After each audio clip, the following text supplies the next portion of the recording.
Bless up, bless up, bless up. Yeah. Welcome to another episode of Let's Talk Music.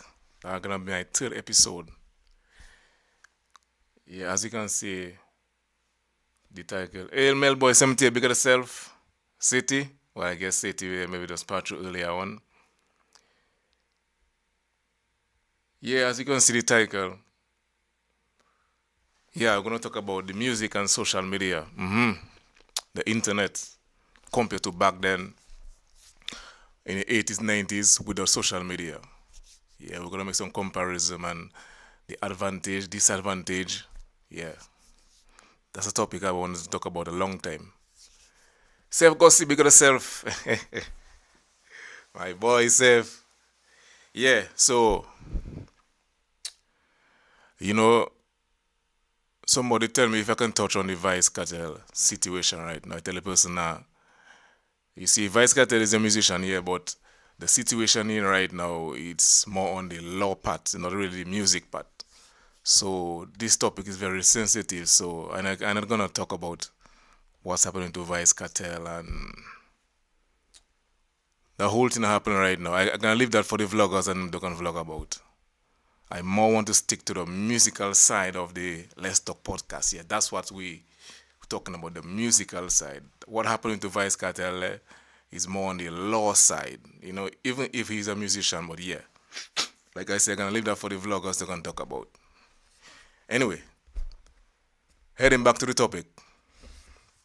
Andrew, big yourself. So heading back to the topic, as you can see, the music and social media, well, internet on a whole, compared to back then when it didn't have the social media, like back in the 80s and 90s, you know? I mean, it's a lot of changes. You know, there's something I want to show you all. One second.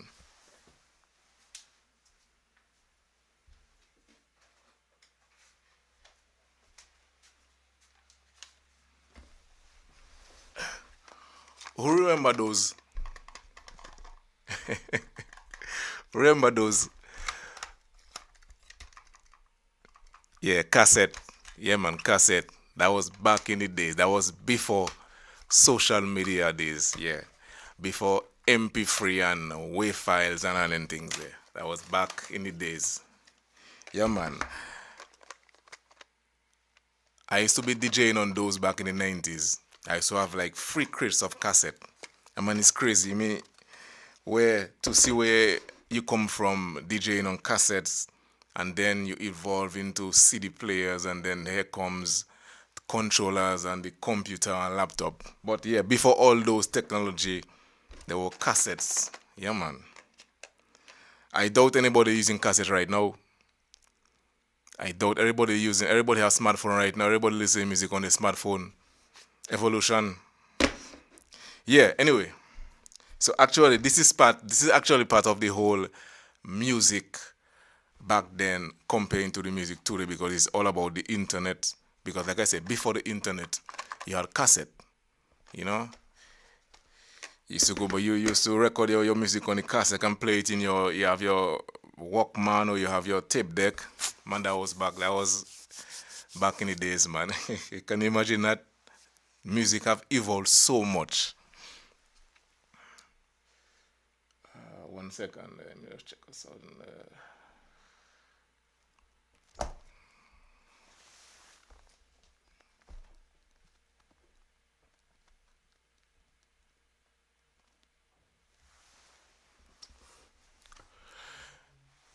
Hey, Andre,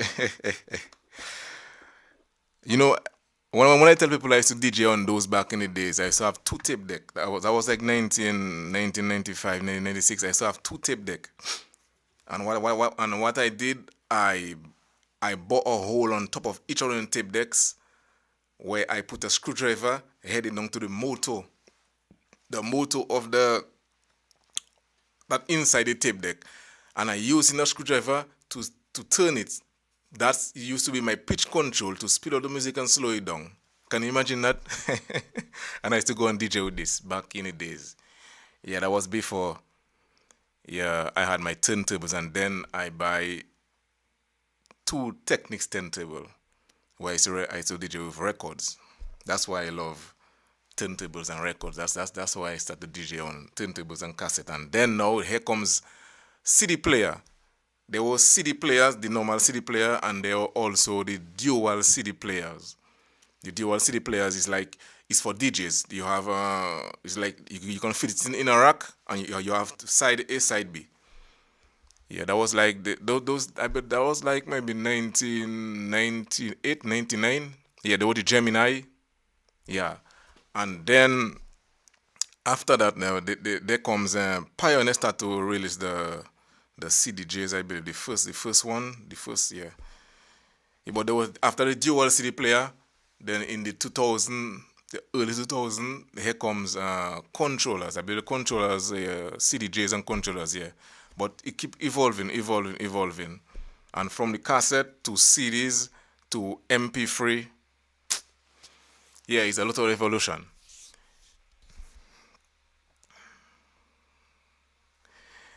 Hey, Mel boy, trust me.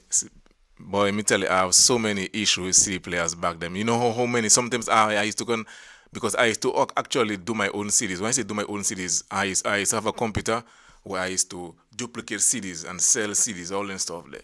So when I had my dual CD player, I had to, if I say I have like okay, let's take example, like I have the Pepper Seed Rhythm. I will have two copies of it. But guess what? I will make four copies because CDs back then used to scratch a lot, especially those CDs that you buy into can duplicate. They was not durable, so they scratch very fast. Yeah, so I used to have like maybe four copies because I used to buy my blank CDs and do my recording. So yeah, that was fun times. That was real fun time. But anyway, let's get back to the main topic about the internet. So the thing is that I know artists back then, back then it didn't have it had the internet. The internet had been invented way back in the I believe in the 80s. But what I'm talking about today is the deep internet where the artists actually were using the internet. This actually started like in the late 90s going into 2000. Like all like in the early 90s, those artists never had the internet it didn't have no streaming platform, no Spotify, no Tidal, no iTunes. So it's like artists back then is studio. They used to release the production on cassette and on vinyl. I mean vinyl milling records, what vinyl, yeah, that's the right name for it.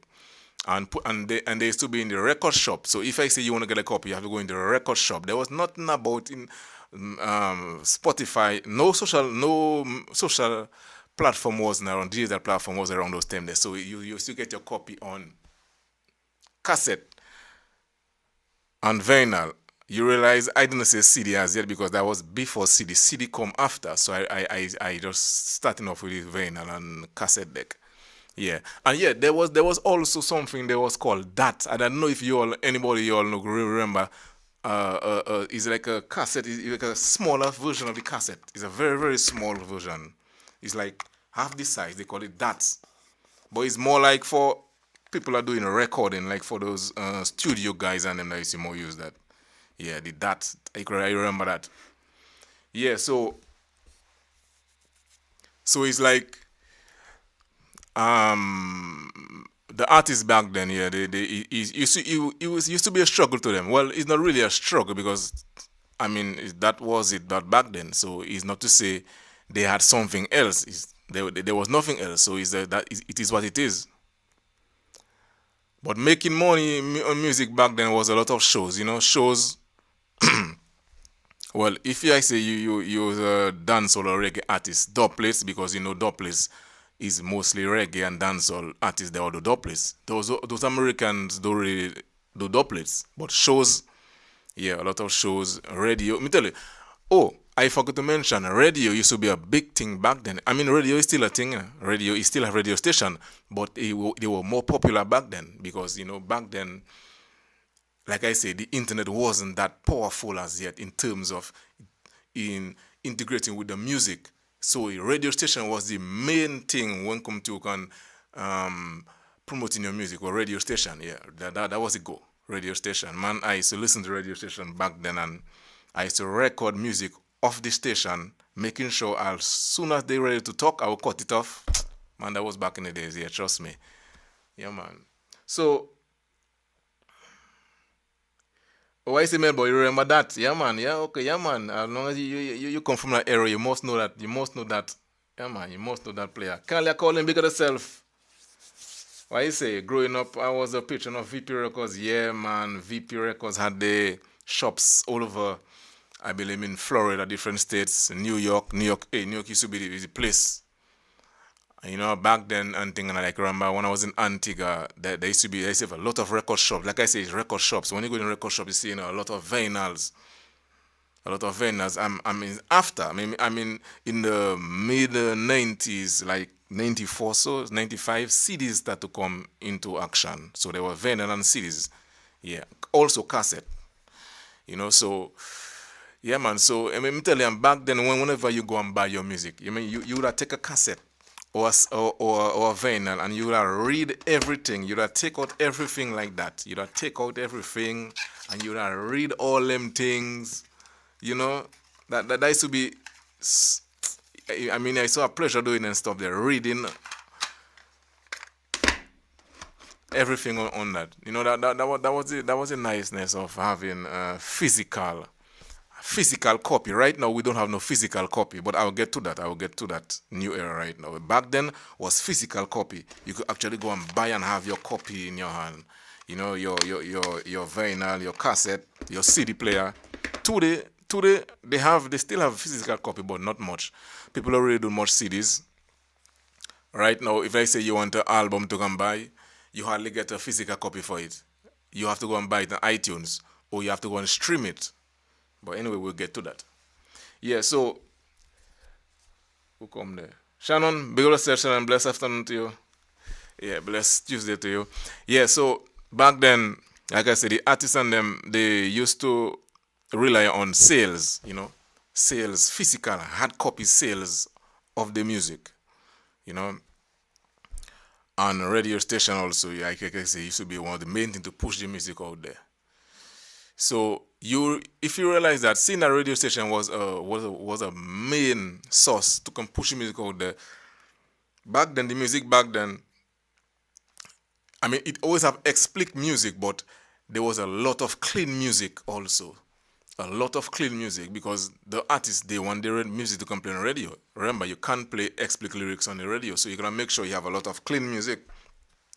Now, the artists too, they don't really need to do a lot of clean music. You know why? Because the internet is the radio station. They don't really need to send me, because radio station, yeah, it still have radio station, but it's not that powerful like back then. Because of the internet, all artists doing the thing using all different ways of the internet. You have the streaming platform, so they really need to have a lot of clean. That's the reason why a lot of artists today don't do a lot of clean music, because they check in, hey, radio station is not a thing right now. They have the streaming platform, they have the YouTube channel. So why bother go and do the extra work? They're gonna do a clean version. Back then it was different.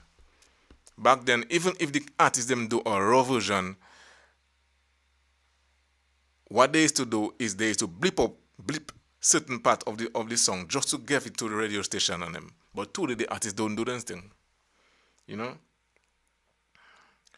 Yeah, so now when come to the talented part, no, that's the part I love to touch, Yeah, that is the reason why artists back then are so much more talented. Look here, I'm not taking nothing away from the new generation artists. There are a lot of talented artists also, but is the minority. If you have to compare them, a lot of the majority of the artists from back in the 80s, 90s, they are very talented. They are very talented at what they do. You know why? Because guess what? Back then, you being an artist, you want to be an artist you have to go in a studio to do a recording. You don't have you couldn't do no recording at your home. You could have a laptop and plug your microphone, plug your keyboard. No, nothing like that. You have to get a studio. And to get a studio, you have to show talent.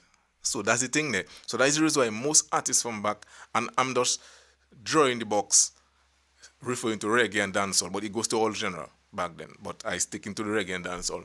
Most of those artists, they, if you can hear them give the story, you don't hear them say they used to pull up outside King Jammy's, outside this studio for a whole day. And sometimes, if they get inside, they can even sing. They have to just look.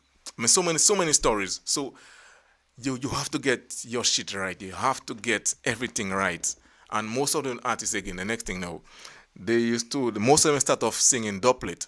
Yeah, song system. Song system used to be, I forgot to mention song system. How could I forget that? Song system used to be a big thing back then. It still have song system today, but they were more powerful back then, just like radio station. Yeah, song system. A lot of those artists from dancehall artists, they boss on song system. You're talking about Papa San, Stitchy. A lot of those artists, song system is the one that boss them up big. A lot of them Jamaican artists, especially back in the 80s, Admiral Bailey, Super Cat, Ninja Man, those men, those name them a lot. No, yeah, what I was saying there. So those artists, that is the reason why they are very talented, because guess what? They have to go in the studio and record, and the one producers won't make you voice if you're not good enough. They will send you back to get everything right. So you find that a lot of artists from the 90s, 80s, they are very good at the craft because they had to can get the craft organized to can go in the studio to the producer that can voice them.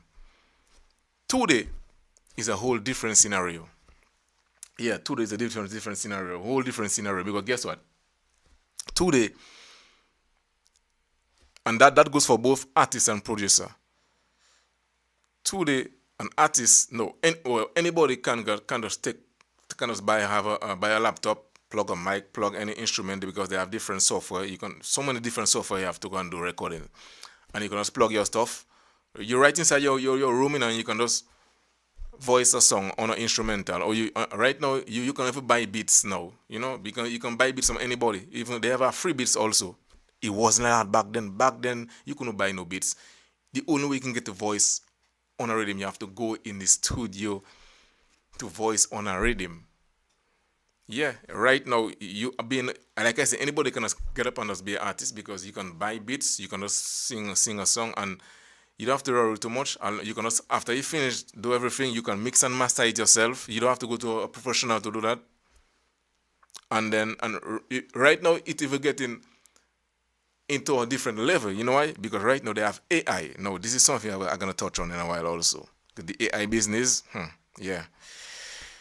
So those artists today now don't have to do so many work like those artists back then. The artists back then had to put in a lot of work to get something done, to get it right. Today, nah, that is the reason why you realize today a lot of artists, they don't have talent, but they still having that buzz around them, because of why? Because of the internet. Yeah, social media, because of that. Back then, you could, majority of those artists you see in today singing there, if they have to be like back in the era back then, 80s, 90s, nah, they could never get that break. But because of this, because right now, if you realize right now it's not about talent, Right now it's not about talent. Back then it was about talent. Today is not talent. Today is hype, controversy. Yeah. That's what it's all about, Even artists even talented artists, for them to get a little buzz right now, they have to have the name in some kind of mix-up controversy business. If you realize that. And guess what? You know what causing all of that? The internet. Yeah, the internet is causing the shift from talent to hype of the music. So you see how we change up the music right now? It's not about talent no more. Yeah, the talent is very important, but majority of the artists that get in the break today, the artists that we say that hot, that run in the place, if you really check these stacks, they don't really have talent like that. But what? But the name is buzzing, controversy, hype, because of the internet. So the internet have a great impact on the music, a very, very great impact. And I don't even touch about the digital platform as yet. So the internet making those artists very lazy. Artists today, they are very lazy. And trust me, I won't hide, you can say that a lot of them are very, very lazy. They don't put in, they won't put in the amount of work to get, because they cannot, first of all, they don't go in studio. Most of them does, they can just buy a beat from a beat maker. Even the producers today, they are very lazy also, because even a lot of people that call themselves producer today, they don't actually, because okay, first of all, let me explain that. There is a big difference between a producer and a beat maker. People just mix up the two of them. And there are some of them that are both. Okay, you see, like, I'm not going to refer to those back in the 90s, because majority of those producers back in the 90s, they are both beat makers and producers. When I say beat makers, they is the one that make the beat, because making a beat is different from producing a beat. Production is different from beat making. You see, okay, you see, like today in production, you see, not nice. He is both of them. He make the beat. He make the rhythm, and he also produce it. Andre could be a beat maker. Andre is somebody that have all his instrument. He have his keyboard. He have his drums. He have all instrument, and then he can make the beat. He can make a beat. If I say I want a beat a certain way, I will tell him why I want it. He make it for me, like how I explain to him, and then I buy it from him. No, he's a beat maker. After I buy it from him now, I will have it now, and then I will get the artist and them I want to voice on it. I is the one that do the production. So I'm the producer. I'm not the beat maker. I'm the producer. Andre is the beat maker. So you see the difference? A lot of those producers today, they are not the one making the beat. They actually buy the beat from a beat maker. Yeah, so back then it wasn't like that. You have King Jammies, you have Bobby Digital. There's a disclaimer also. Back then, I gonna say 80%, okay, when you put it 75% of those rhythms, of those popular dancehall and reggae rhythms from the 90s, what most of us love, most of them are produced by Steely and Clevie. Now, let me explain something about most people don't know.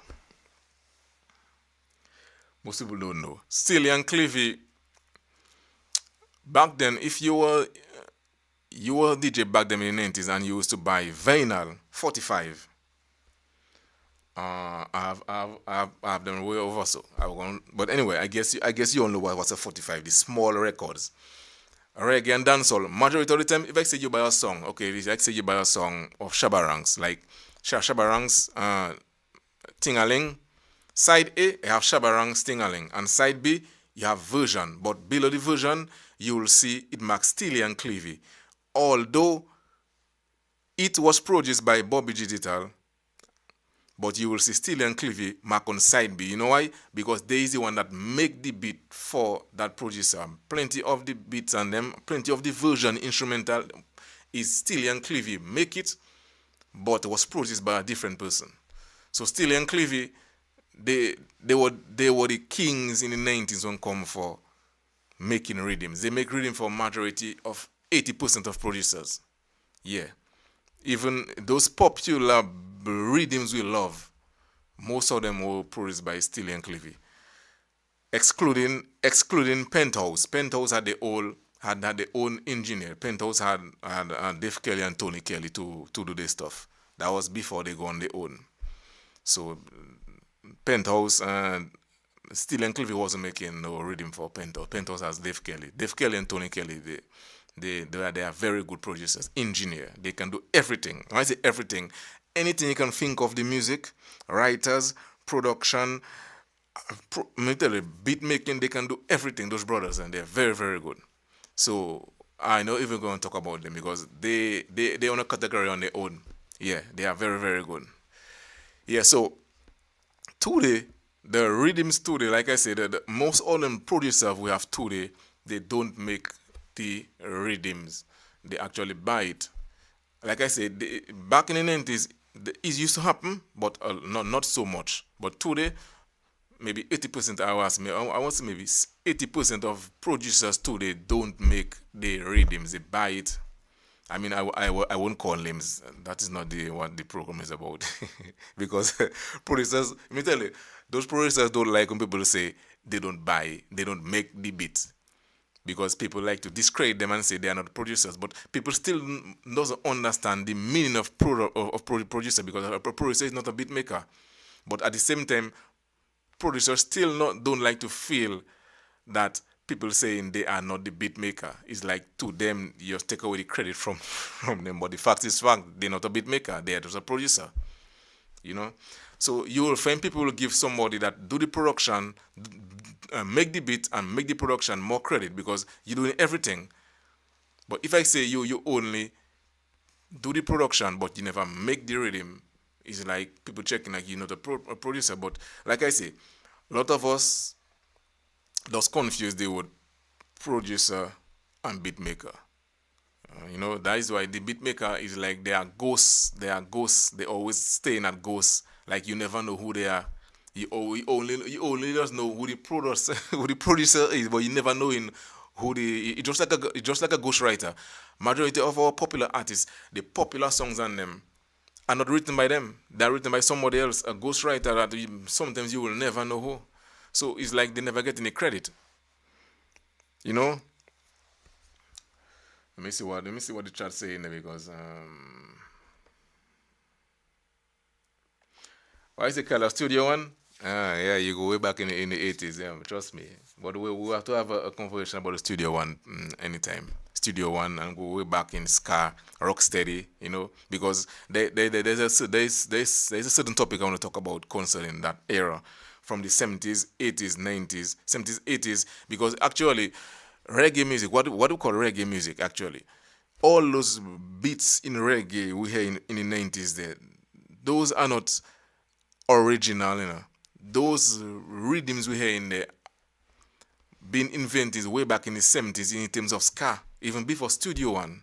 If you talk about the real rock rhythm, the answer rhythm, those majority, the swing easy, majority of those rhythm, of those beats, but of those 90s rhythms and beats, they are originally from the 90s. They are originally they made way back in the 70s. But after each era, the music evolve. It's like the pattern, the drums, everything, it change up. It change until when it get more digital, like in the late 80s and then early 90s. Yeah, but there are some songs, there are some rhythms that are originally made from the 90s, but majority, like I would say 80% of them, of those popular rhythms, they are made way back in this, even before Studio One, in the era of ska and ska and rocksteady. Well, Studio One, kind of I would say ska was before them, and then rocksteady, Studio One, yeah, yeah. So that's the thing there with the internet. The internet do a lot of changes to the music. And right now they have something they call the AI. The AI. That is something that's going to be very disturbing. Yeah, it have an advantage, but it's going to be very, very disturbing. And the AI, and it's not only for the music part, but seeing that we talk about music, the AI is going to be very disturbing, because it going to be, it's like right now the AI people, the producers and them, you don't have to be a producer. Anybody can just take a clip of a song, like I would say like a 10-second, and use an AI program and get a whole song out of that. A 10-second instrumental and get a whole instrumental out of that without doing no work. So AI going to make things real unstable. When I say unstable, is that an artist can just hear a song release, and Daisy the one singing this song when they never really sing on that song, on that beat. Just like Mavado, Mavado. Okay, take as Mavado. You can just take a clip of Mavado voice from a song of his, and you can just get his voice. It's just his voice. You want the AI just to summarize his voice, and that's all it need. Just 5 seconds, 10 seconds, boom, and you can make a whole song of Mavado with Mavado do nothing about that. So this is going to be problematic for sure. It's going to have some problems with the AI for sure. AI is already causing problem in photograph and video already. I know it's going to start make problems in the music also. But they say evolution is a must. Yeah, your things have to evolve. which of course, but it's one thing I always say about evolution. In spite of everything, have to evolve because each era comes with a different evolution, and as time comes by, the things evolving more. But it's getting worse, and it's not only for us, but it's getting worse for overall, even the earth overall, the whole earth. Yeah, because if you realize the internet is getting more huge, more huge. You have 3G, you have 4G, now you have 5G, and all them radiation, all them, yeah. So, yeah, you might say, yeah, man, it's thing getting easier, the thing evolving, yeah, man, but at the same time, it killing the earth also. But anyway, that's for the different topic. Let's go back to the real music vibes. So, the producers them today is like, what happened in there is like, when they get the rhythm from the beat maker, they get the artist to voice on it, and they put out the compilation. Each artist right now have their own official channel. They can just put the song on the channel. Also, they have the JSL platform, and that is it. So it's like those artists don't even do in the clean version of the song because guess what? Because they to themselves they checking like radio station is no more a big thing like back then. So they're doing the raw version all only. There are one or two producers that still do clean, just like Not Nice released this the Street Vibes 2.0. He did 2 copies of it, and the 2 copies he have the raw and you have the edit, and I upload him for that. Trust me, I like when a producer make a project like huge like that because he make two project of the Street Vibes 2.0. Yes, a lot of songs. I mean, it's long. We didn't get a juggling. I mean, you know, juggling is like something that in reggae and dancehall that was. You remember when the Green Sleeve, they had the Green Sleeves albums and them. There were a lot of artists on already, and after this just fade out. Yeah, but I like the vibes that certain producers bring back that vibes into the dancehall because trust me, dancehall really need a juggling. Yeah, sometimes you will see producer releasing a rhythm, one song from the rhythm this week, a next song from the rhythm next week, and then they goes like that. Every week, one song dropping. It wasn't like that. But you know what causing that? The internet. Because what me tell you what happening there. Back then, the producers used to can release like 20 song, 15 song on a compilation all at once. The whole compilation release all at once. Today, the producers and the artists they stop do that. You know why? Because they have the official Vivo channel. Like I say, everything that is wrong is caused because of the internet. They have the official Vivo channel. Now, what happening is that if like say 12 songs on the rhythm, what the artists and the producer are doing, they making an arrangement like, okay, the 12 songs, I'm gonna release one song every week. So it's like the first song, okay, so the put example like the Andre have a song on the rhythm.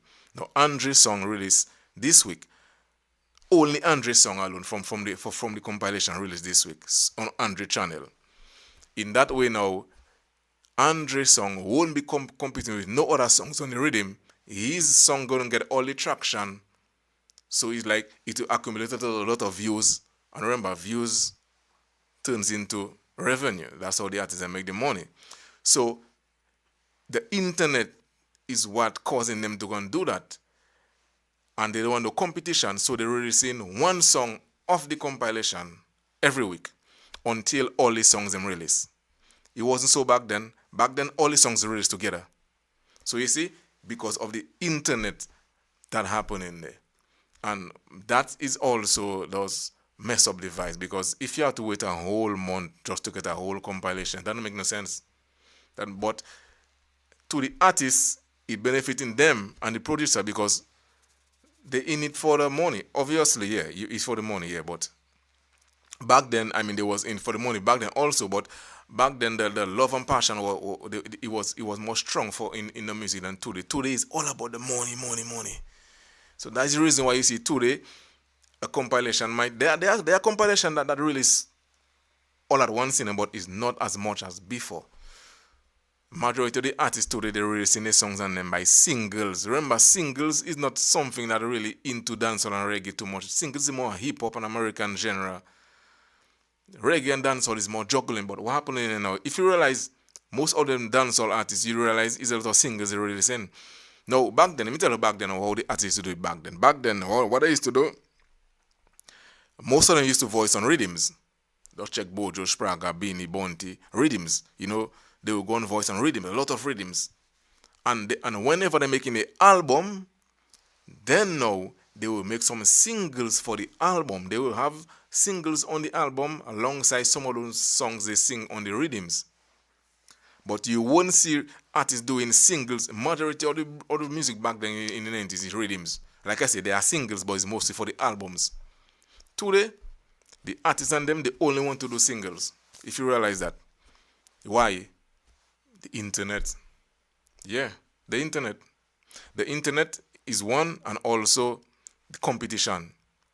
Because if you realize today, a lot of artists don't want to go on a rhythm that have a certain artist on the rhythm, because they don't want competition. Because they're checking like if this certain artist is on the rhythm, it's like the song wouldn't get that push and the exposure. So a lot of artists today are afraid of competition. Back then it wasn't like that. Back then all these songs didn't drop at the same time, so you have to make sure you put it a good project so you can compete too with this other person. But today it's not like that. So that is the reason why you're seeing a lot of artists want to do singles. Artists today, artists turning the thing in a hip hop thing right now. Hip hop is a genre for singles, Dancehall is never a single release genre. Is more juggling rhythms. Like I say, it have singles, but it's majority for the albums on them. So you see, all that changed because of the internet. Like I said, the internet have its advantage, but it creating also a negative impact on the music also, especially with the well, overall, but we're more sticking with Jamaica, with the reggae and dancehall. So that's the thing there. The internet is very, very, very powerful, very powerful. Even today, like I say, even today, you don't have to be an artist that have talent to can get that hype and get that buzz. All you have to do is just do something controversial. Do something controversial, post it on TikTok. Yeah, and long as it start to trend, that's it. Your name start call. I mean, come on. Just imagine today you have popular places like on stage interviewing people and calling them artists. I mean, no disrespect to nobody, but look here. How can you have some people like Queenie and what's her name, Amari, and call them artists? The people they are not artists, but you know why they get that highlight? Because of the internet. Because they've been trending because of whatever controversy, and then bam, on the stage run to go and call them for interview. They are not, to me, they are not artists. Nah, they are not artists, but they are buzzing because of the controversy, the internet. So the internet can cause so many things. Yeah, the internet can bail you, and also it can break you. But like I say, back then it was all about talent. It wasn't back then. It was nothing about hype and controversy. No, nothing like that back then. Talent speaks for itself back then. Today is all about. It's like today the talent is swept away, and the hype and the controversy is pushed up. That's what happened in there. Yeah, you don't have to be no big time artist to can get the boss today. Like I say, you just need to get some controversy around your name, and that is it. And it's all about the internet. Because if it wasn't for the internet, then things wouldn't be happening. It's just like right now, you see what happening right now with just look at that, vloggers. The vloggers too, they also play a big role in what happening to the music also. Trust me. They play a big role in what happened to the music. Because it's all about the internet. Again, because if you didn't have the internet, social media, it wouldn't have vloggers. And the reason why all the things are happening, because vloggers can make a living by vlogging. And that's what everybody wants to do, make money. But it have an impact on the music, because artists looking for validation from vloggers also right now. And not only that, like I say, back then you have to be talented to can get a big boss, to can boss, yeah, with a big hot song. But today, guess what happening today? Today, a lot of those artists, me tell you, they say numbers don't lie, but this is not true. Numbers do lie. Well, I mean, it don't lie to the eye, but it's not all numbers that are real numbers that are true. Because a lot of the amount of views you see in a video, a lot of them are fake views. Yeah, so that's the next thing a lot of artists doing today. They buy views to make it look great. They buy views, they buy comments, they buy likes. Like I say, the internet, the other things that was never happening back then because they didn't have that back then.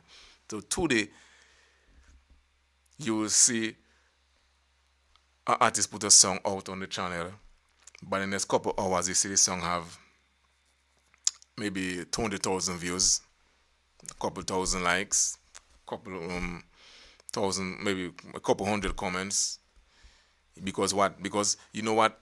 They want this song to trend because a lot of them believe if they buy views, the algorithm gonna see that the video is doing good, and then YouTube is gonna push out the video to other people. But the YouTube don't really work like that. The algorithm is very, very smart. The AI in YouTube is very, very smart. It knows if you're buying views or not. So if it sees you buying views, it's not gonna it's not gonna recommend your videos to other people because it's saying, hey, this is not authentic, this is fake. You know, so a lot of people believe they can trick the. I mean, sometimes one or two can maybe bypass the old AI, you know, but a lot of the times it knows that those views are fake. Yeah, so that's the thing there because the person want to trend, so they buying the views. And beside YouTube pushing out the video because all the views count, it's not only that they buying the views for because they buying the views for also for the viewers, people like we that are watching the video. If like say we see a video with a lot of views, to us to checking like the video is doing good, but the person know that is views that is not authentic, is fake views that bots. Yeah, so there's a big issue with a lot of artists. And some artists you will never think that buying views, even a big artist ain't buying views.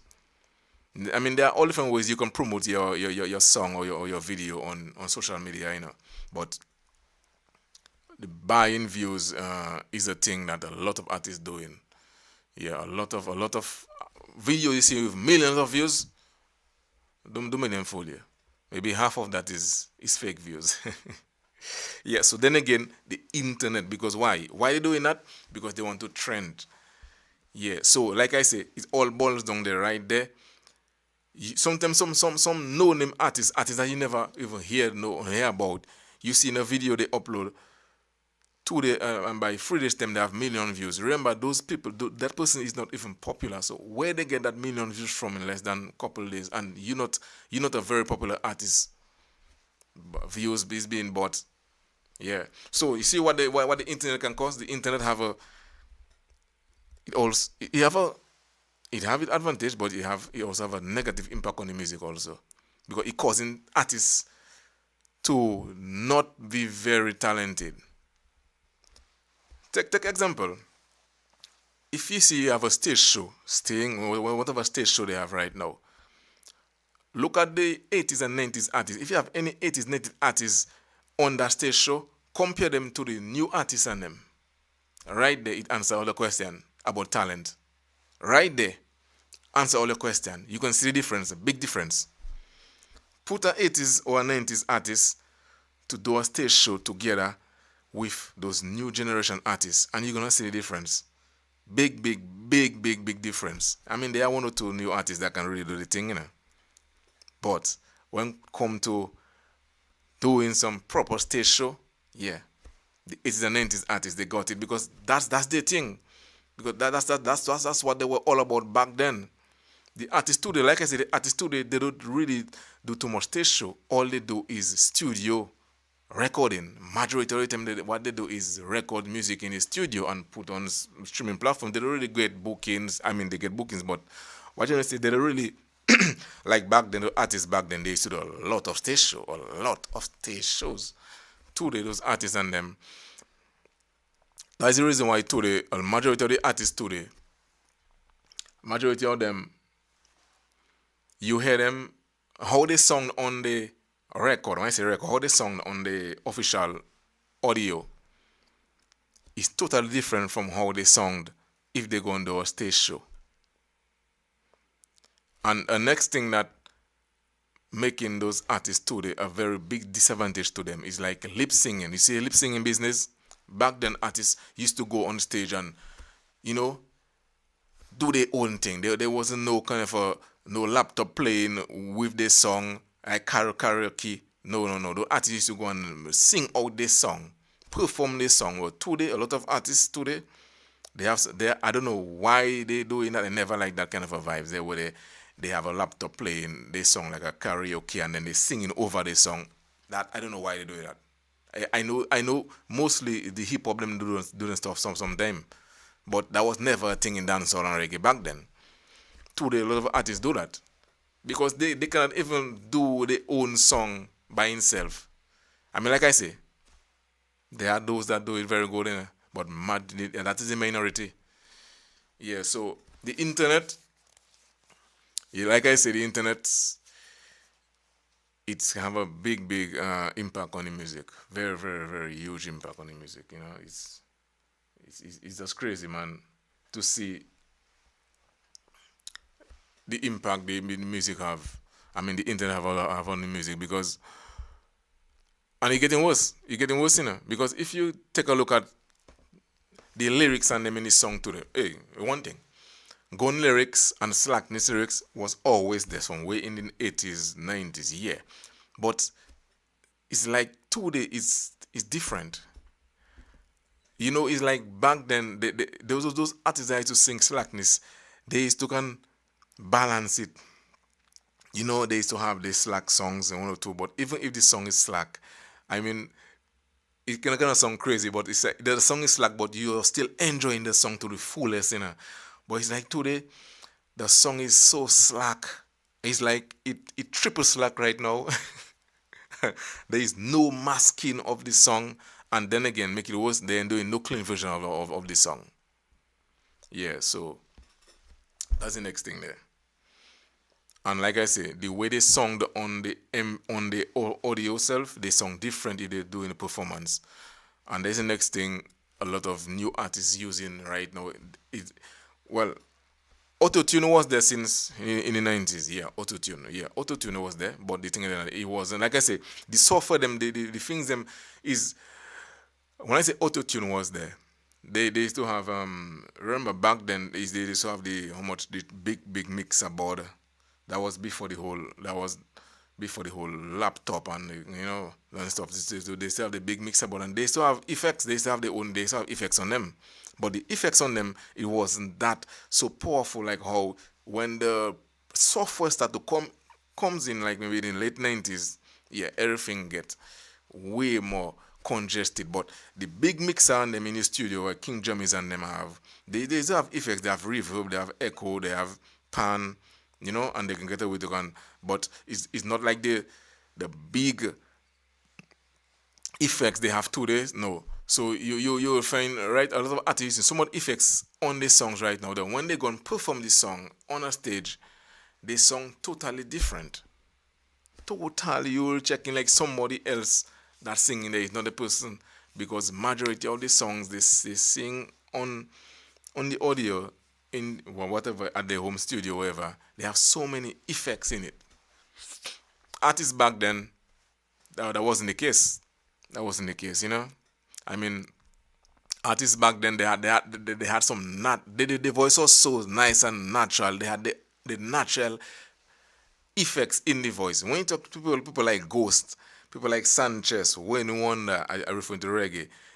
Barrington Levy, this man's voice is so unique. You will swear say he have effects on his voice, and whenever he doing a live show, you can't tell the difference. Yeah, that's how talented them guys back. It's like I said, I'm not knocking those new artists. We're just making a comparison from back then to today with the music change, with the internet causing certain changes. So we're not knocking those new artists today. It's just, well, I guess they might say it's a generation leap.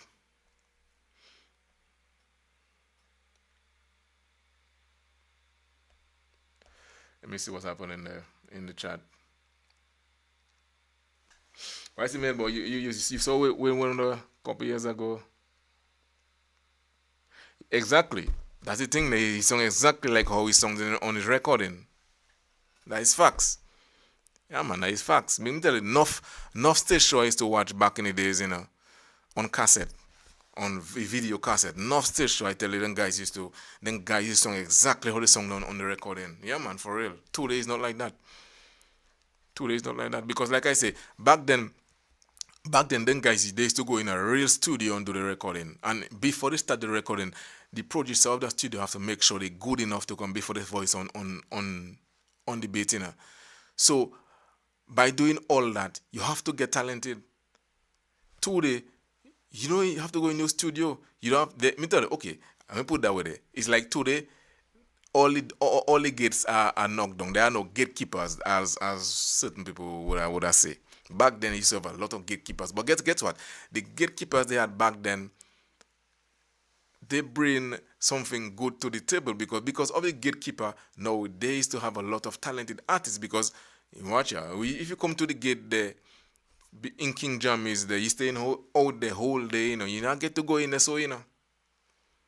But like I said, today they have no gatekeepers because everybody can do their own thing at their home right now. So it's like you don't have to be talented. You can just take a laptop and plug your thing and sing a song, put some effects on it, and then you're going to sing like a professional singer. But obviously you are not. Is you just use a lot of effects and tune it up and make it sound good. Now when you go out there on the stage now and try to can perform it, it's different. So artists back then now they actually used to go in the studio and voice, make sure they do everything good, and also they do a lot of doublets. And then again, to do the doublets, they used to be in a studio. Right now, artists today they do a doublet for you, and guess what they have? The phone. See, technology, internet. So that's the thing there. Yeah, so it's crazy, man. It's crazy. It's crazy. But you know, as everybody might say, things have to evolve and things cannot remain the same. No, we don't say things have to remain the same, but at the same time, you have to balance the thing out. I just wish certain things can just come back. Like how you see like juggling. I know for sure going inside a studio is not possible because everybody can do their own thing right now. But it will be still wise for artists to go to a producer to go and get a good producer to produce your songs on them instead of you want to do your own thing. Because everybody everybody want to call themselves producer right now. Everybody want to go and call themselves artist right now.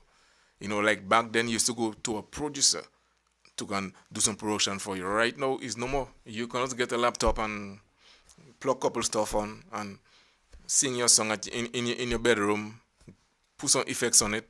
As soon as you finish, you mix and master, do whatever you want to do. You can just copyright it, send to YouTube, iTunes, and blah blah blah. And then guess what? You don't even have to go and do stage show. You can just try to promote your song, TikTok, different places, and then start bringing revenue. So, like I say, the internet also is very powerful. It have its advantages, because like I said, artists today, that is the reason why artists today artists making a lot more money than artists back then. That's for sure. That is 100% facts. The artist today makes a lot more money than back then. Furthermore, that's not even a question because guess what? Back then, it didn't have the internet. I mean, it had the internet, but it didn't have social media, and the internet wasn't that powerful to come promote your music. It's all about doublets and stage show and sales. You have a sale, hard copy.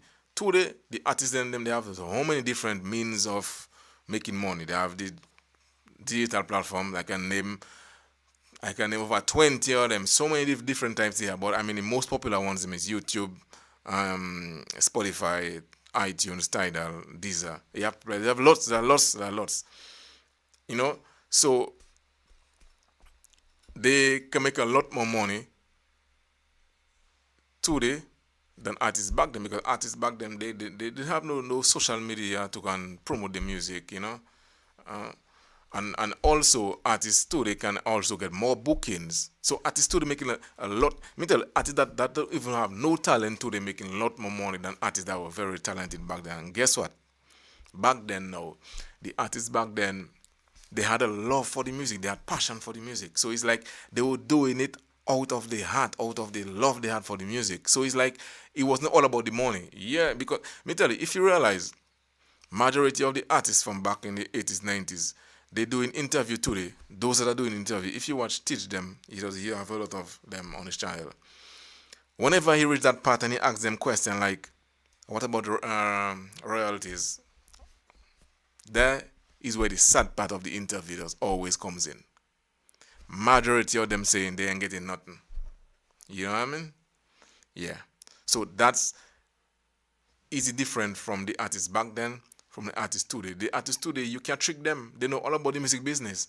The artists back then, like I say, they wasn't checking that. They didn't know about that. This is all on the man is doing music, doing dub plays, doing stage shows. That's what's on the man. They never heard about music publishing and music copywriting, and the things they never was on the mind. I mean, they have a lot of there's a lot of them that there is some that knew, and there are some that didn't know, and they actually get everything corrected in the new era right now, because there are a lot of them that say that, okay, well, yeah, they are doing nothing about that, but lately they organize everything with the producer, and they get in the percentage of the money. But there are plenty of them that still don't, because I can remember the popular Frankie Paul, rest in peace. Yeah, it was very sad when he passed away, and then it's like they was actually looking for donation to can bury him. I check and wait. Wow. I said, wow, because so many albums this man should be okay in terms of royalties. So you see that. But that's the next topic I want to talk about in a different time. Talking about royalties and all in different things, because a lot of the artists from back in the 90s and 80s, they've been robbed. When I say robbed big time robbed from the producers and them. Yeah, because majority all the time is the artists we see on the forefront, but the producers majority of the time is the one that getting rich, Yeah, but like I say, a lot of them learn the music business and they fix up things. Some of them even the popular Cutty Ranks. I can remember one time Cutty Ranks come out, and the video is out there, and he said that there is a certain producer that he do a lot of production for, and he ain't getting the 1 cent from the producer for his music on them. And I was like, wow, I wasn't expecting to hear that. So he say, yeah. So you see a lot of those artists and them, they don't get nothing, from certain of the some, because you might say, because look here, first of all, 80s and 90s music, especially dancehall and reggae, get more played than the new music on them in clubs, on radios, in different places. Yeah, even here in France, there are radio stations that play a lot of the 90s music and early 2000s. Yeah, I forgot the 2000 also. Yeah, so those guys should be nice enough in terms of royalties, because music is let me tell you, music forever making money, forever making that. That is the reason why you see artists from the 60s and 70s, I like the pop artists who passed away already. They family still collecting money over and over, and as long as the music is up there, the money will still keep on coming over and over and over. So that's the thing there. But it's good to know that the artists getting to know the music business. I mean, the old school artists and them, and those new artists today, they know all about that. So it's good to know that the old school artists know in the business, and they can get their songs on copyright, or they can fix up things with the producer. Because trust me, I mean, they work hard. They work hard back in the 90s to put out all those music, all those albums, to see they ain't getting nothing from it. Now it's sad. It's really sad. Yeah, man. Well, Kalia, you're right about that, You know, there's plenty DJs that I will give them a little history of my DJing, because a lot of them ask me where I learned the DJ, and stuff like that. And then I would tell them, well, I started off, because they see me with controller. I never started off with controller, I started off way back in the 90s on actually cassette, using cassette, and then I go to turntables, you know. And trust me, it's not easy. It's very, very difficult DJing on those because you have to concentrate very well because everything you do is manual. You haven't got no laptop to help you. You haven't got nothing. Everything you have to go in the crate, take the vinyl. You have to make sure you watch the where part the song be. When you put it up, me tell you, trust me, it's a lot of work. But guess what? At that time there, you wasn't even checking that because it come so natural to you. So it's like it was not a big deal. Today, but after now, you start play music on a controller or even the iPad because as you can see, you can see that I doing mixes on the iPad lately. I mean, my last year so, and everybody asking me, "Oh, I get to do this." It's one thing with me. As much as I love my old school setup, turntables, because that's how I learned from. I also love the new innovation. I love technology. So you'll see me doing stuff on different stuff, but turntables is that's the main one I love the most. Yeah. So if for us to big of yourself, you know. Yeah, thanks for the super chat. I appreciate that. What do you say there?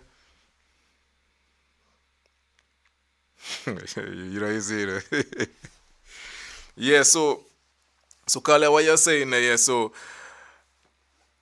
today there's a lot of DJs that call themselves the best DJ. And actually, DJing today is not like DJing back then. DJing today is like you'll find the machine that we're using actually doing a half or three quarter of the work for us already.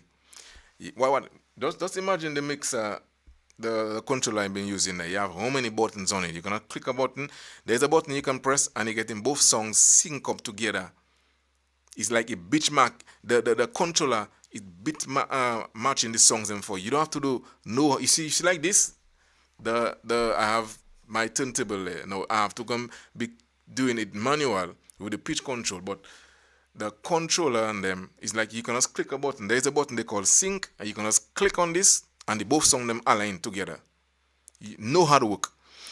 So many buttons. You can just click a button for to can get back to the point where you were. Cue points on all the different buttons. Using turntable back in it, you couldn't do nothing like that. Everything you have to do is manual. When you see you wheel up a song, you have to make sure you raise up the nigga quick and fast and put back exactly where the song gonna start and to go do the stuff. You have to study the record. Trust me, it was difficult, but it was fun. But at the time you're doing it, it wasn't difficult to you because that was the norm until the evolution come around. Because after CD player come, dual CD player, and this now was a different was a big leap from the turntable because it gets so easy for DJs at that time there doing CDs. Yeah, it was very very easy compared to the vinyl. So even today, you know, there are DJs today, some DJs, real old school. They only consider DJs that are mix on turntables as real DJs. They say as long as you're a DJ and you're not using turntables, you're not a real DJ. But I don't have that perspective. No, because like I say, evolution, there is evolution because those new generation people they don't come to they don't born and grow up with turntable. They grow up with the controllers. So I cannot say that they are not DJs. It's not that the the hardware is different. It's more advanced. You know. So back then, whenever I used to have a laptop to go and plug on this, you just use this, and that is it. You plug whatever to your amplifier and your speakers and stuff, and you good to go.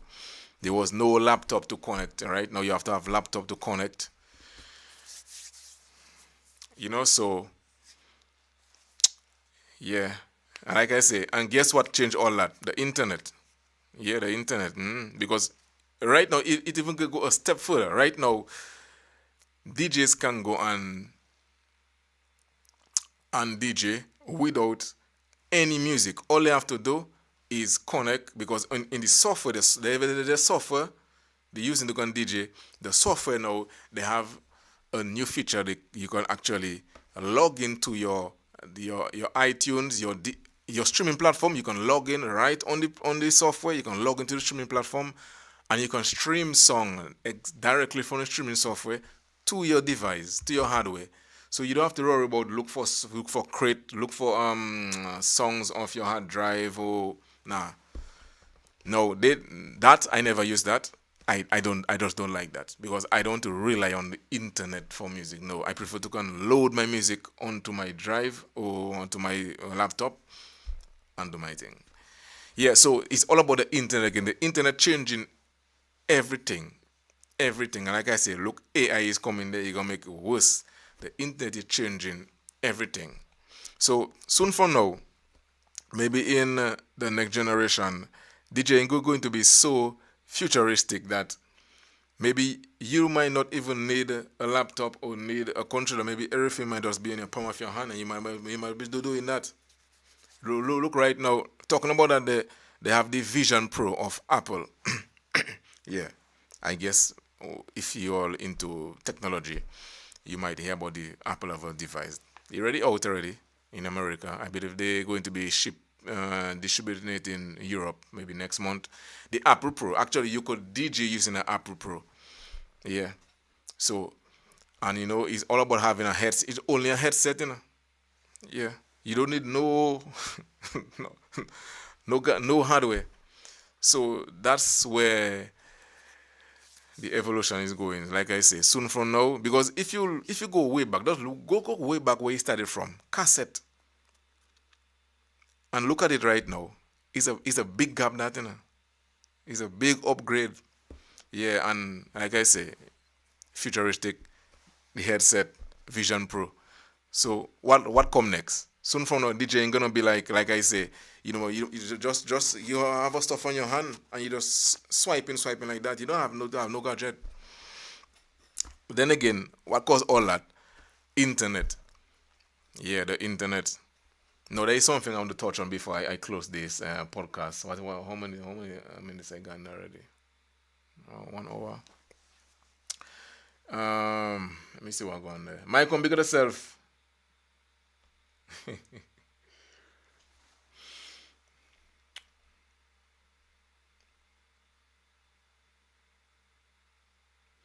Why say Andre? You learn on vinyl, but Andre, you have to show us some skills, Andre. You always keep saying that, Anytime we buck up, you have to. Oh, look like anytime you touch France, you have to come and show me your skills, I have my real vinyl and them because I'm old school. As much as I love the new innovation, I also old school DJ. So I have my vinyl. I have my official vinyl. I guess because I did some mixes with the vinyl only. So you have to show some skills, man, Andre. Yeah. So, hey, Mel boy, hey. Oh, look here. I supposed to organize the call and just somebody who gonna call and they gonna give the opinion on the whole topic, but I have to organize. I didn't organize that as yet. Let me see what going. Okay.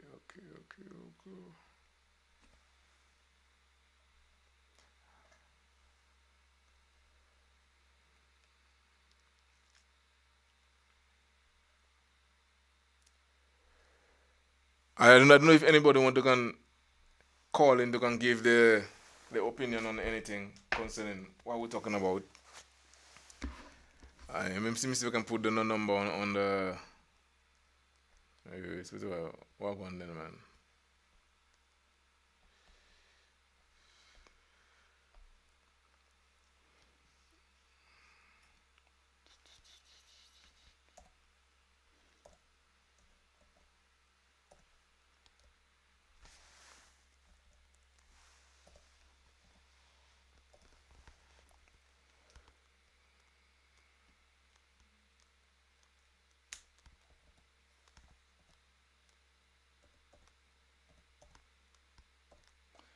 I'm gonna put the number in the chat. So if there is somebody want to call in and give the 2 cents on the whole vibes.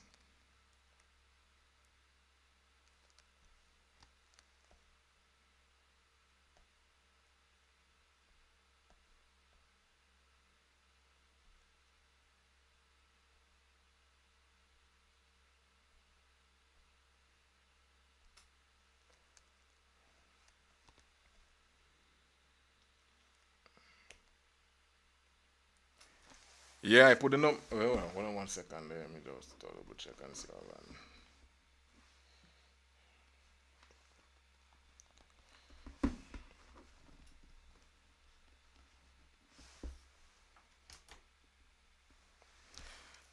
Yeah, I put a number in the chat. So if someone want to call in and give give the 2 cents. Andre, you can call in, Andre. Don't be shy, Come on, man. You know all about the you know all about the music. Call in and give your 2 cents on the whole vibes. Mm. You know it's very good to go and live through evolution. You see in the different evolution happening from one era to the next era. Trust me, is a good look. Like I say, most DJs today they really witness that evolution.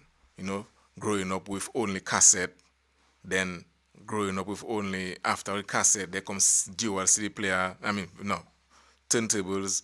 And then where it reach right now. Yeah, most of them just know what's there right now today. Yeah, man, evolution. Evolution is nice, but it also have a big disadvantage, on the whole music. And it's not only for dancehall and reggae, the American music also, you know.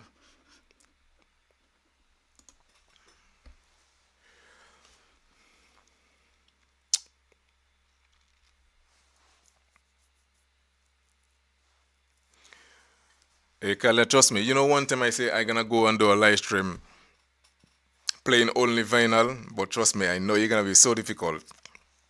You're gonna be first of all playing with vinyl music. It's difficult for you to pulling up song like that because you're using niggles. Everything is manual. It's not to say you have buttons you press in, pop, pop, pop, and you can wheel up and press a button and start back from the start. No.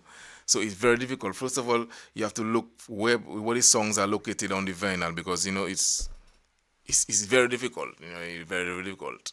If like say you have only 45, 45 is the little record, then it's a little bit easier because okay, it's one song on that record, so it's that one song. But when you have a 12-inch with 7 songs on each side, you have to know where part the songs them are. Trust me, trust me. But it's a joy DJing with vinyl. It actually making you feel as if you actually DJing for real. I mean, it's trust me, the feeling is different than using a controller, or because it's like when whatever you're doing, you doing everything. You're doing everything. You know depend on no computer or no this and that. So it's like you feeling as if you're really DJing there compared to using a controller. Yeah, because like I said, the controller doing maybe half of the work for you already. But this using turntables, you have to do everything. Everything is you on you on you.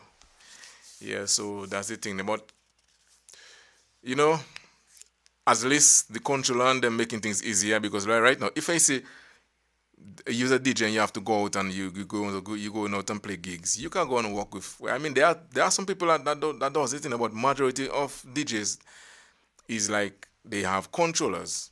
They don't go in with turntables. And not even that. According to where you go into DJ, you don't have to work to nothing. You only have to work with your drive or your laptop. Yeah, because what happened in the majority of those new controllers, how they do because they're making them suitable for DJs, and they know DJs have swap one DJ to the next DJ. So it's like if I say there's a club and you have like maybe 3 DJs to play for the night, they have at the back of it they have a USB 1 and USB 2. So once this DJ is finishing his set, he'd have to cut off the music. Nah, the next DJ just come in to plug his laptop in the USB B, and bam, he just transits to one DJ to the next without no interruption. So you see how easy it be? Yeah. Now using turntables is a whole different. You have to stop the music, and how the next DJ have to come and do what you have to do. But with the controls and them, not like that. You can just from one DJ to the next, and nobody no even gonna notice nothing. Music never stop playing. Yeah, man. So actually, as I said, they're making those things suitable for the DJs, make it easier for DJs. And right now, as you can see, they're making it so easier right now. They have a feature they call stems. I guess you all see what I've been doing. I've been using stems for the past time there, where I can just click a button, I get the instrumental, click the next button, get the acapella. You know, back then, you know how much sometimes I used to spend like maybe a whole 30 minutes to can do a remix. That was back way back before you had all them things to can get a song to remix with a next song. Right now, you just click in a button, get the instrumental, a next button, acapella, and just merge them together, and bam, you get a remix in less than 2 minutes. Yeah, that's how easy things be right now compared to back then. Yeah, so, and like I say, right now they want to do um they want to do only streaming. So it's like, and remember, to stream, to can DJ using streaming platform, you have to be connected to the internet. So that's the next thing there. So you see how the internet is integrating in the whole music thing. They're pushing everything digital right now.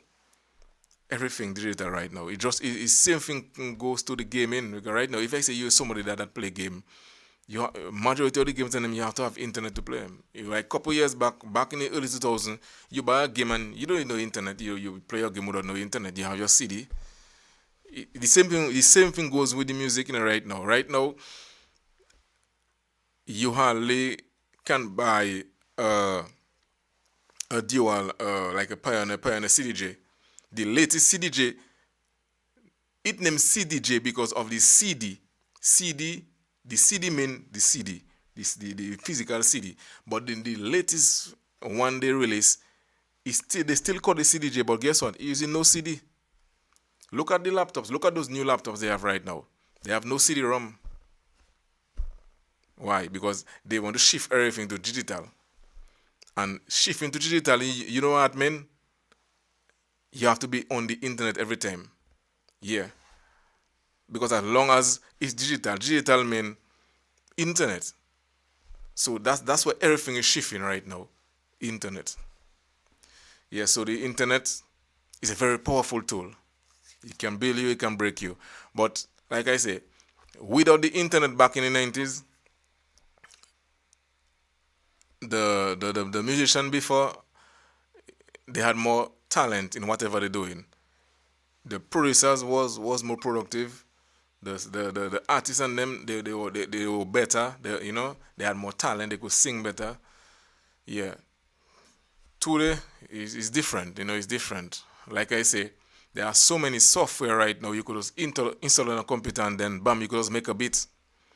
You could actually, as soon as you install the program or software, whatever you want to call it, it actually have already demo beats. They have parts. They have so right there you can make a beat right away in minutes. See, that's why I give big respect to King Jammys. And King Jammys, he stay that way always back in the 80s, 90s. He still have his studio. He's still doing his thing. He still have his analog mixer like back in the days. Yeah, yeah, man. I love the authentic vibes. A lot of producers back then. Some of them not even producing no more because what happened is that a lot of them cannot work with the new artists today because the new artists, it's very difficult to come from an era back then where you follow certain rules. When I say rules, it's certain pattern, and then the new artists don't follow those pattern, and them it's like because back then you realize back then the producers back then, you being an artist, the producer will be the one running things. He will tell you how you want this done and how you want that done. Now the artist today, you cannot tell them how you want this done. Actually, they is the one that want to tell you how they want that done. And the producer then from back then they can't work with that. Because the majority of those producers today, those young producers, they are no difference than the young artists, because they are all young. So it's like they had all the same place, So it's like if say this one is doing something wrong, it's like the next one we want to see that way to can tell the person because they had the same. But if I say the young artist working with an old school producer, then the old school producer can let them know, hey, let me tell you something. No, you cannot do this, you cannot do that. This is wrong. But That is the reason why you won't see a lot of new artists working with the old school producer and them because they cannot take no talk. They head hot, and you know what they're gonna say? Hey, I don't need no producer from back then. I can do my own thing. So yeah, so that's the vibes there. Big up yourself, Mag Mag. Why is the internet open the door for artificial intelligence, which will after many songs? Well, that's the next thing I have to talk about on a topic by itself. AI. Yeah. And talking about AI there, let me just stray away from music for like a second. AI, it not only there for the affecting music, it actually affecting mankind in a whole, because right now they have some robot out there. They have some robot. Mentally, they have some robot out there, and if as a man, you have to be very careful. You will see a woman out there, and you check, it's a real woman. Oh yeah, watch a robot that day, They making them things so close to perfection right now. You can hardly even tell it's not a robot that day. Yeah, that's how the AI gets right now. Very sad, but yeah, like I say, they have. I saw some videos where I saw like Donald Trump there talking, and trust me, you have to be very good to know it's not him not there.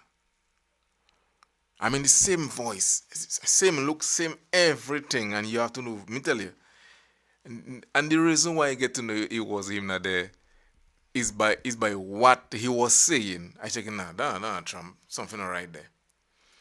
But exactly, he sung the same, he looked the same facial expression, everything. AI, AI going to be very problematic, in the future. Trust me, because people can kind of use this against you. Sometimes somebody kind of make a video of me saying some kind of a dangerous stuff, and I don't know nothing about that. Actually, they get my facial expression, they get my voice, and they just make AI saying something. So yeah, people can use that against people. Yeah, man. Why is it the number working? Hold on 1 second there. Let me see what going on there. Man, this application sometimes Rasta. Let me see what going on there.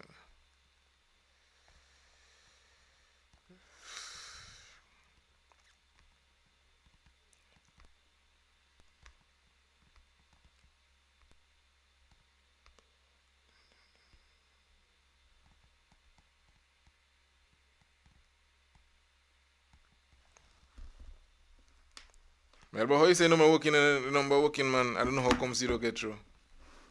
When you say the working, what you mean? You never ring nothing?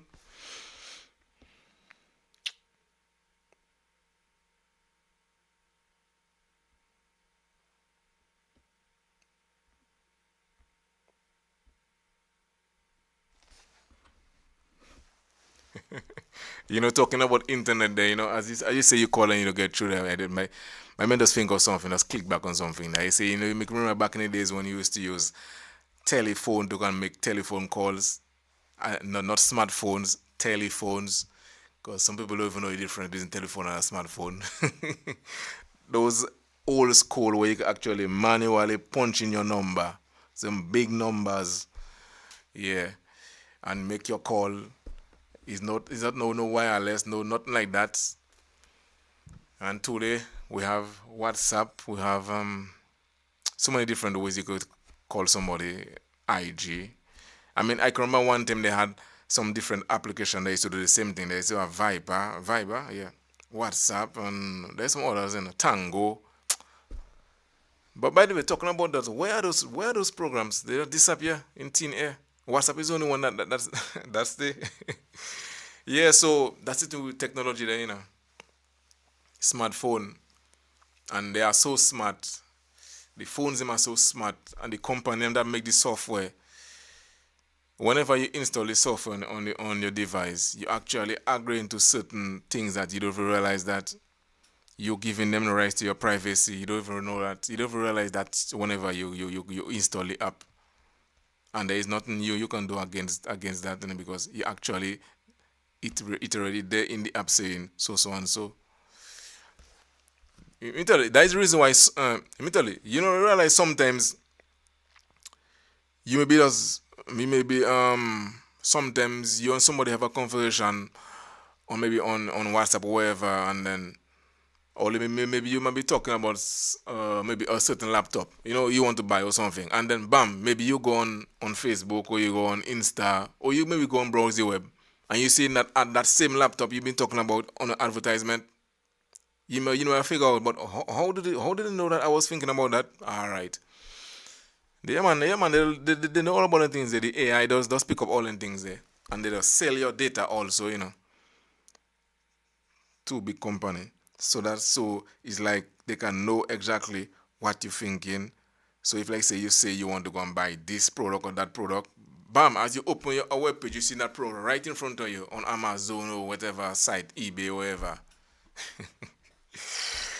Yeah, man. Then again, it still come back to the internet. Yeah, man, the internet. Very dangerous place.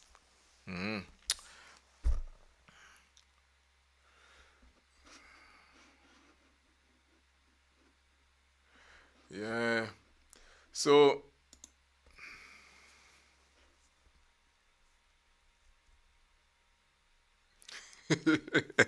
hey, Melboy, you see what I'm talking about? Me tell you, real thing, I tell that happened to me enough times already. Sometimes, look here. Sometimes it's a think I think of something. Think I think of something, and then I go on the internet and maybe go and browse, and I see they have an advertisement about what I've been thinking of. And you try to go figure out, but how do they know I was thinking of that? You know?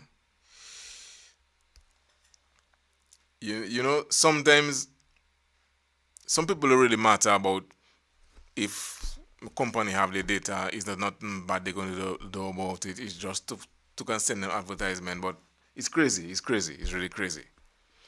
It's really crazy. The internet is crazy. You know.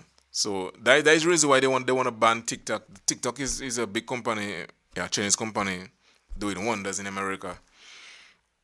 But America and China always at it. So you know, and they always checking China to spy, use whatever software gadget to spy on people. Well, TikTok, I never had a TikTok account. I never interested in going on TikTok because there's a lot of software that develop. I never interested in Snapchat. Is one of them. I never go on Snapchat. I never had an account. Me, I always stick to what I need. YouTube, Instagram, Twitter, Facebook. Those are the four platforms I do my music promotion on and stuff. So I stick to those four. There are plenty others that come and I don't really, because basically they do the same thing like like the rest. So I don't really need all those different apps. So I never really had a TikTok. Never had a Snapchat. Where else again? What other software again? There are some others that I never really interested in. Yeah, but trust me, the internet, let me tell you, and it gonna get worse, Like I say, the worse it gonna get, it also gonna bring some advantage also, some good stuff. Some stuff that is so pleasing to our eyes and making easier for us, but in the long run, they're going to have a dark side. The internet is already creating a lot of problems, a lot of havoc. You have the dark web, and it creating so many havoc, so many different things. And you see right now they have that AI thing. They see that you see AI is so crazy. I saw some videos lately, some videos where they make with AI, and you have to be very attentively to watch and see to know it is not real. Maybe 60% might not know it is not real, because there are some flukes in it, because they don't really get the AI 100% correct as yet. There are some little flukes in it. You can see something because I saw some dogs, some white dogs. You can see one had a little extra foot. It's a little thing that you can see, but the visual is so nice and clear. You checking it, some it's real and it's not real. It's AI. Yeah, but that's the thing. There. I don't know when AI gonna be.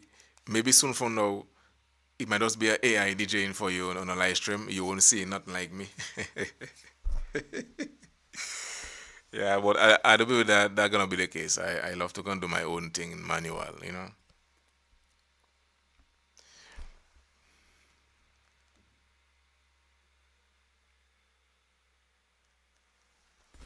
I say, Frost, how like be?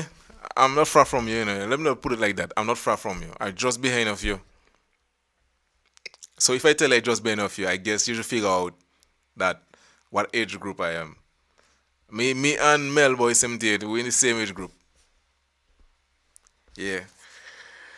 So yeah, man, we've been riding along with evolution. That's the good thing about evolution, when you can see the different changes from one to the next.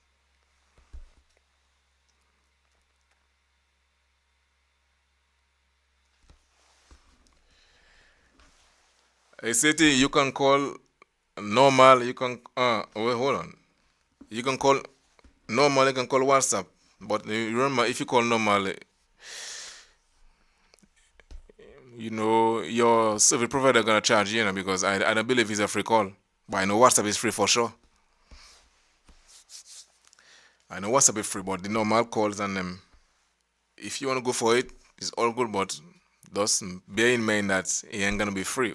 But I doubt it's free because I know I can make certain calls to certain parts in America for free because of my provider, but I'm not sure because nobody in America never tell me they can call France for free, but I can call some of them for free. Yeah, so that's how it is. But you're not in America. But it doesn't matter. Even if you're in the Caribbean, I don't believe you can call for free.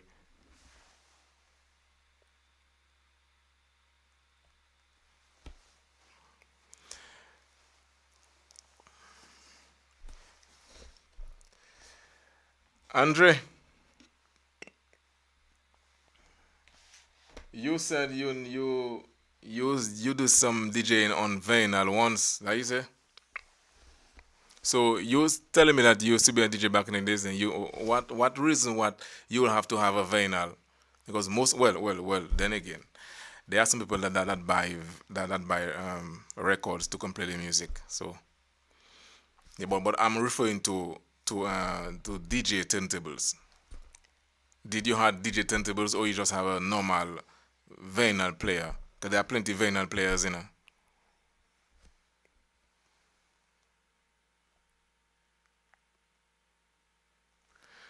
Well, City, you can try it. Obviously, it's WhatsApp. So no matter where in the world you are, WhatsApp's those will be an issue only if it's China, because I am too sure if you're working in China, because America and China have the battle fighting. So you know what's strange? China blocked so many apps from America. Google don't work in China. Google, so many apps they block in America. So if America go in the block TikTok, they shouldn't feel no way because there are so many. Let me tell you, there are lots of apps that China blocked. American apps. So if America go and block TikTok, hey, I'm not saying I want them to go and do it. I'm just saying you have to balance the scale. Because a lot of people have crying about. I mean, I know a lot of people um, have a life on TikTok and stuff, but hey, China though ban a lot of apps, American apps. So if America want to ban TikTok, as TikTok being a China app, hey, I can't say nothing about that.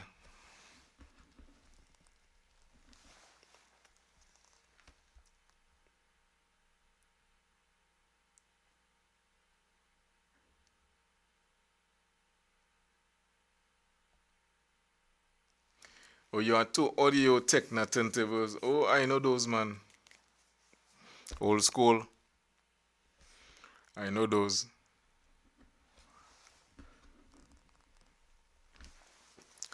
Yeah, but you know, most of us, a lot of us here are grown folks. Grown folks that grew up in the 90s.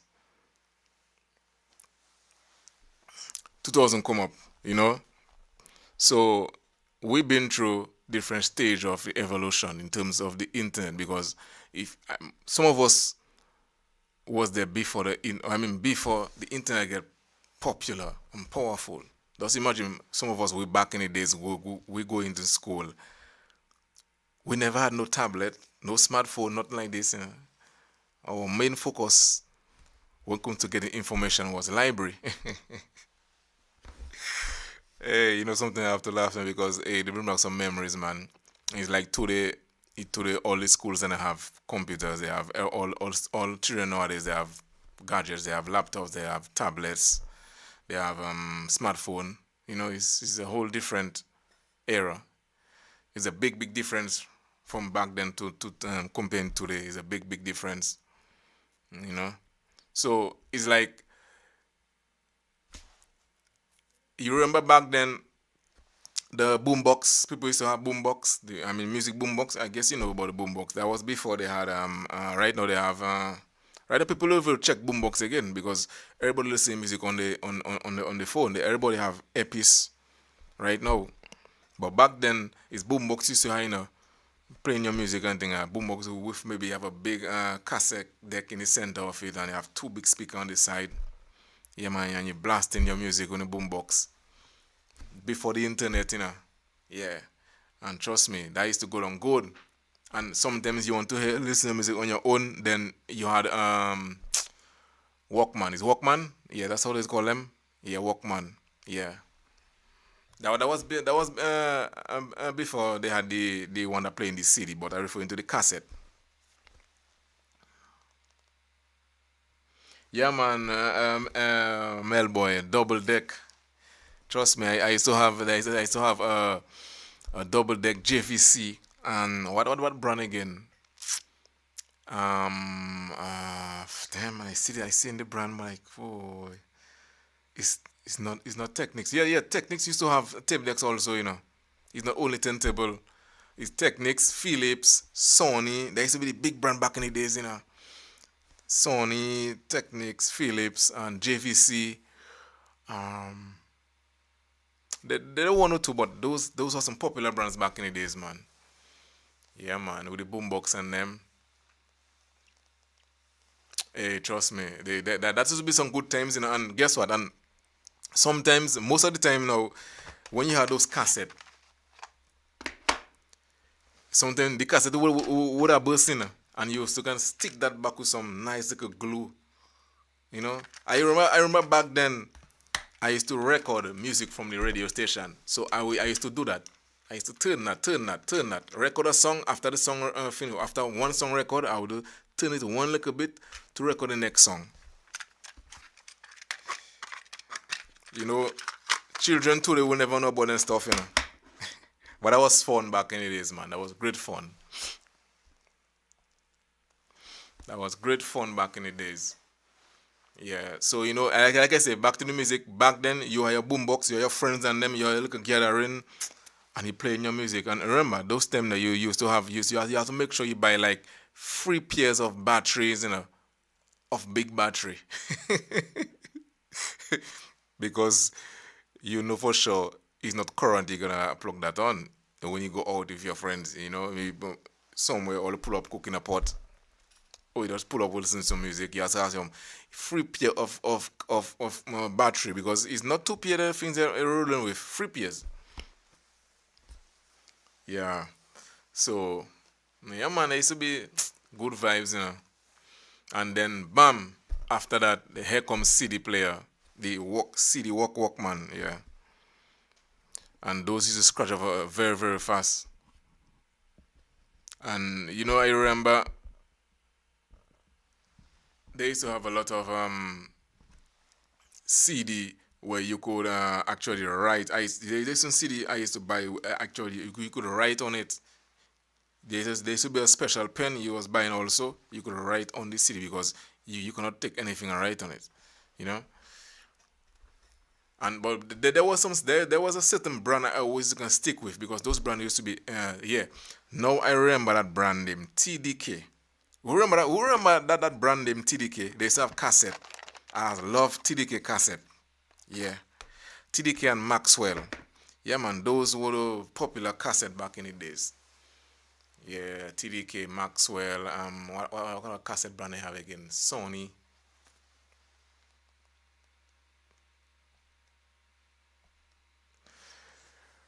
Yeah, Andre. Denon used to be. Yeah, Denon had some good hardware back in the days. Denon very strong, very strong. Denon used to have some good tape decks, you know.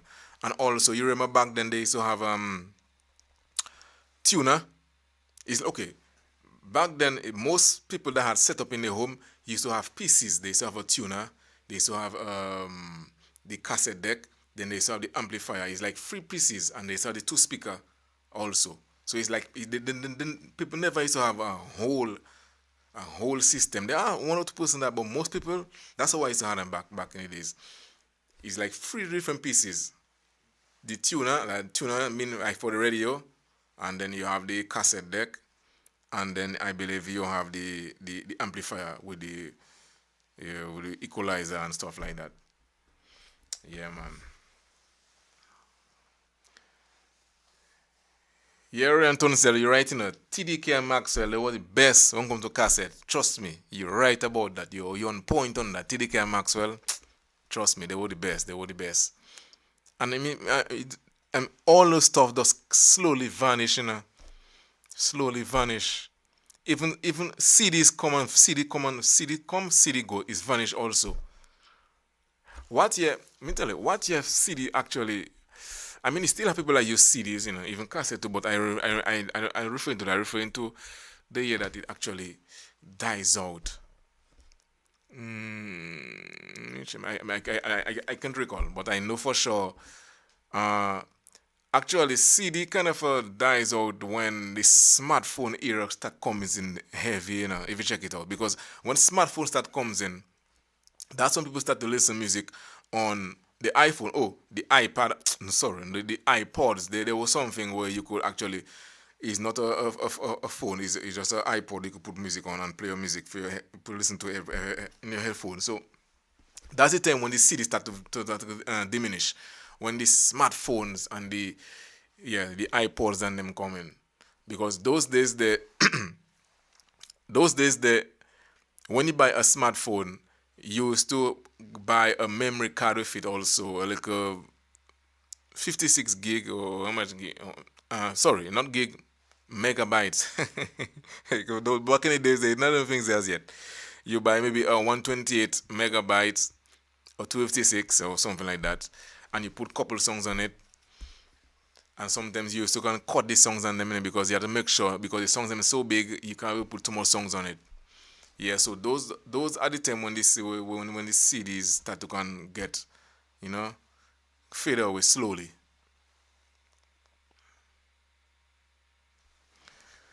The big King D, big of yourself, King D. You thought I see you touching, but I gonna go in a while because you know I here for 1 hour and 40 something minutes, almost 2 hours gonna be there, you know. Yeah, what was the vibes in about the music, man? About the internet and the impact you have on the music today compared to back then without the internet. Yeah, man. That divides the whole in the way.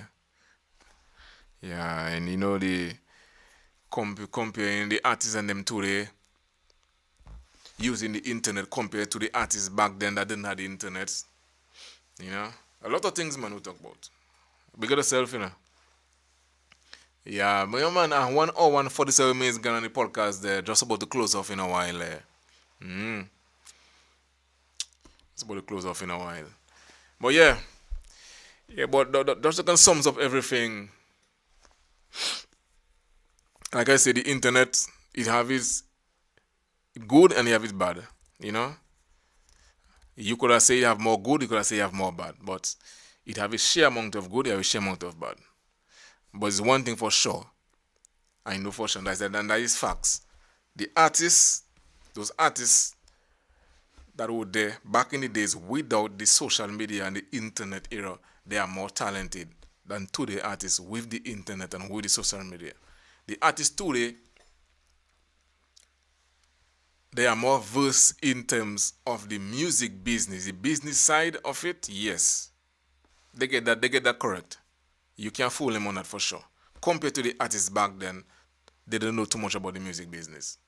They were all about doing music and that they had the passion of the music. Yeah, they would do the doublets and stage show. But today artists is more going for the Benjamin. It's like that's the main goal on the main, the money. So they will do everything. They're using the internet to their advantage to do everything to go for the money. So it's not about talent, really today. I mean, you can see for yourself, it's not about talent today. Because look here, can you imagine? Just look at the artists. Okay, let me just take back that word there. Just look at the people and them they highlighting that artists today. When you have big platform like on stage, bringing people like Queenie and Amari and calling them artists, I mean, you should know something is definitely wrong there. No, the internet is what are causing all of that, because, like I say, right now it's all about controversy and hype. As long as you have some controversy around your name and some hype, ooh, yeah, everybody want to be talking about you. All the vloggers talking about you. You gone viral. Right now, the main word right now is viral and trending right now. So the internet that is what are causing all that. Back then we never had anything say back then. Just imagine back then, even some of those artists that were back then, they even making the internet fool them and had them and turning themselves in some kind of a comedy show because it's like you seen. I know right now, or everybody have a voice, and you have the social media. You can go and do a live stream and talk about this, talk about that. But if you realize, more music were releasing back then than today. Even today, we have the internet. And that is facts. Because artists back then, they never had all those disturbance, the thing, because the internet is very distracted and it can distract you a lot. Back then, artists didn't have anything there. They never did those distractions to can go and go on Instagram and pull up and have doing live stream and nah.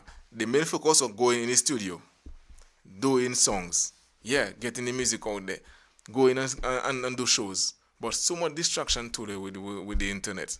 It's like sometimes you will see an artist every day on Instagram posting pictures. I mean, nothing wrong in that. But remember, he's an artist, give us some music. some artists actually some of them turn model instead of doing music. The internet that causing all that distraction. Like I say, some artists turning puppy show because of the internet.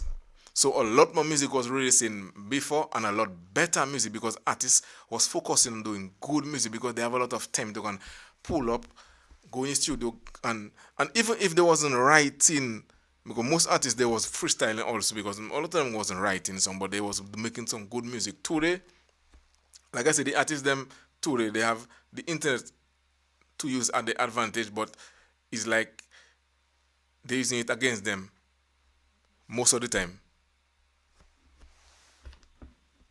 Yeah, so that's the thing there with the internet. The internet costs so much thing compared to the artists back then. And it making the artists today lazy also. Very, very lazy. Very lazy. You know?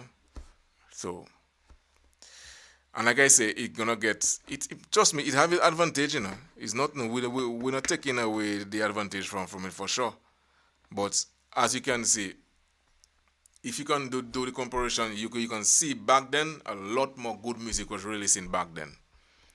And we talking about reggae and dancehall, but it goes for all genre, A lot more good music was releasing back then because it's not too much distraction back then.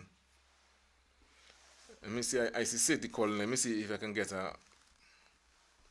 Hello? Hello?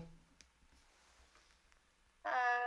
Hello, good afternoon. Good afternoon. Hold on a while there, 1 second. Let me see if I can get you on this on the speaker phone and getting you on the speaker. Hold on 1 second there.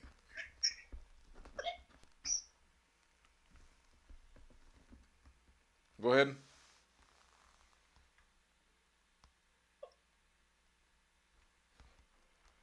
Um, are you there still? Yeah, go ahead. Talk to me. Maybe see if you go into the speaker. Yes, alive. Yeah, you are live, but I'm trying to get you onto the speaker. Maybe see what's happening with this. Hold on 1 second there. Oh, Hold on 1 second there. Let me see. that's a starting. Yeah, I realized that. Go ahead now. Okay, you're on now. Good afternoon, good evening, everyone. Okay, well, everyone, this is Sati calling there. Because yourself, you know, I'm glad to have you on the podcast live and direct now. I guess you want to give your input on whatever you want to say, so go ahead. I'm listening. Not what I will try to get put on WhatsApp to get through. So Well, work still, so I wouldn't be staying long. all right, all right, all right. Well, Just saying hi. Yes. okay, well, it's good Just to hear saying you hi to calling. everyone, not to you. All right, big of yourself, man. Good to have you calling, man. You know, even just to can say Yes. hi. So you have got nothing you can say concerning the music and what we're talking about. What's it? Pardon me? You haven't got anything you can say about the topic we're talking about tonight. Well, I'll listen on and all, but um, to me, with the music, as you were saying, um, back then, the artists used to sing music from with love. Now it's all about money and, as I say, views and blogging and who All right, popular. so So okay, so you checking back then the artists them they had more lyrics. It's like they had more things you can talk about. Today is all yeah, about money and all even right. though yes, so it and then as I say, it didn't have no internet, nothing. So Yeah, you're right because everybody worldwide, not everybody could see everybody because everybody want to get popular. you're right, Um, you're right. Yeah, yes, because a lot of other topics they making today is like it more surrounding the internet controversy. Yeah, yeah. so that's the reason Another why. too. Mm-hmm.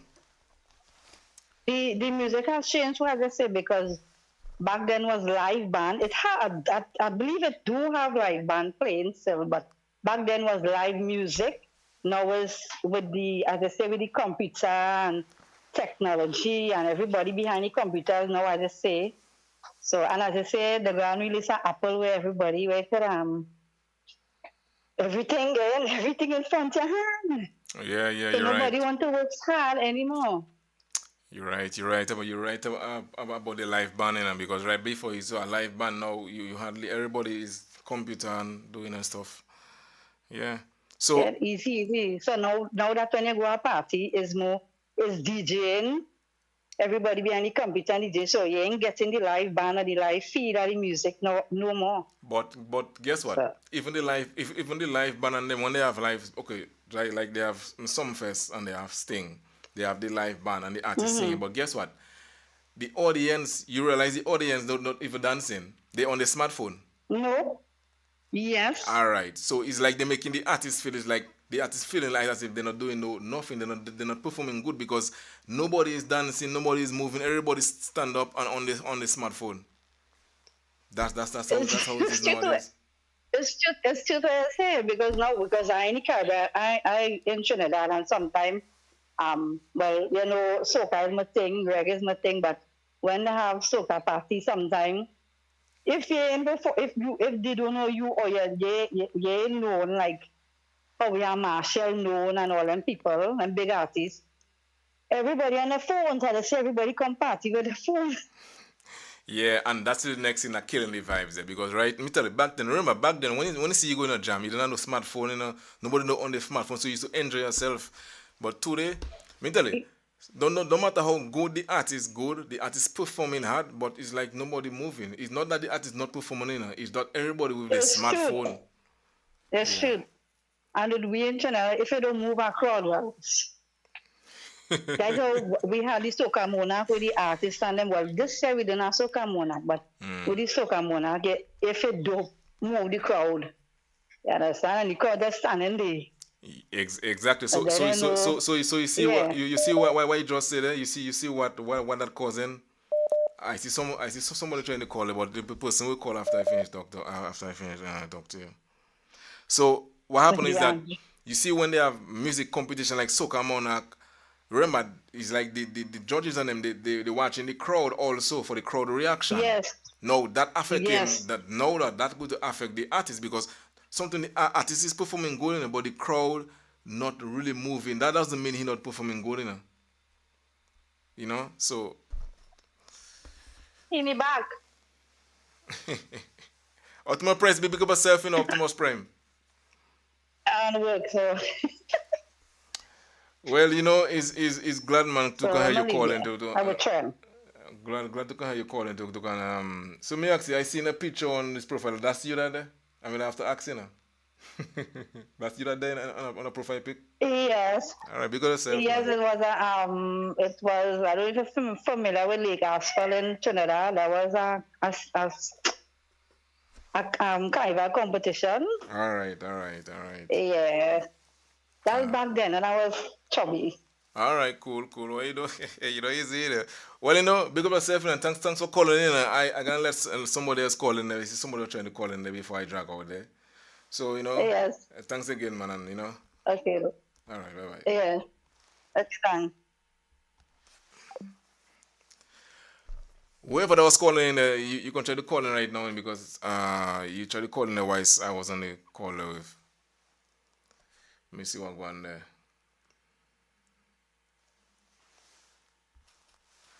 Hello. Hey, what's up? It's Med Boy. Oh, big up yourself right there, man. Big up yourself. What going? Hey, not much. Just to talk about the situation, I'll make it quick because I know you're gonna end your show. But first of all, big up yourself and just I've been following you for years and you've just been doing great with music and stuff like that and the mixes. So big up yourself with that. As far as your topic, as far as the artist today and from back in the day, the main thing for me, and you kind of already touched it already, is there's no, how can I say this? It's like there's no stage presence, right? Like I find the artists now, the I guess the ones now, they don't really captivate. They really don't captivate the audience. Like as you said, everyone's on their phone. Whereas back in the day, the artists really had to do a lot to get the audience moving, right? So like I remember back in the day, like you'd have like certain artists and you have everyone jumping and dancing and getting into it, and now everyone's too busy trying to be on Instagram and TikTok. So Right. they kind of lost the whole. Yeah, it's true. They lost the whole. I don't know. It's different. Maybe I'm just old. I don't know. But like Yeah, man. even It's today, facts. It's facts. He's speaking, man. Facts. That's facts. That's a real thing. yeah, it's like for example, like last year my cousin went to go see.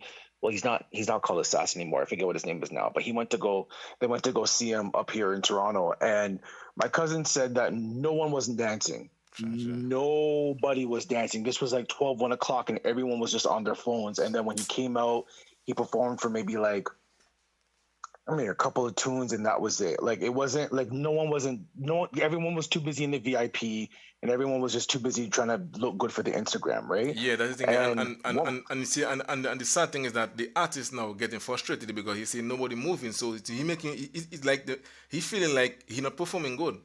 So he's like it not giving the exactly. encouragement to can go further and further. So it's like the length of time he want to stay, he want to do that quick and fast and come off there because nobody ain't moving.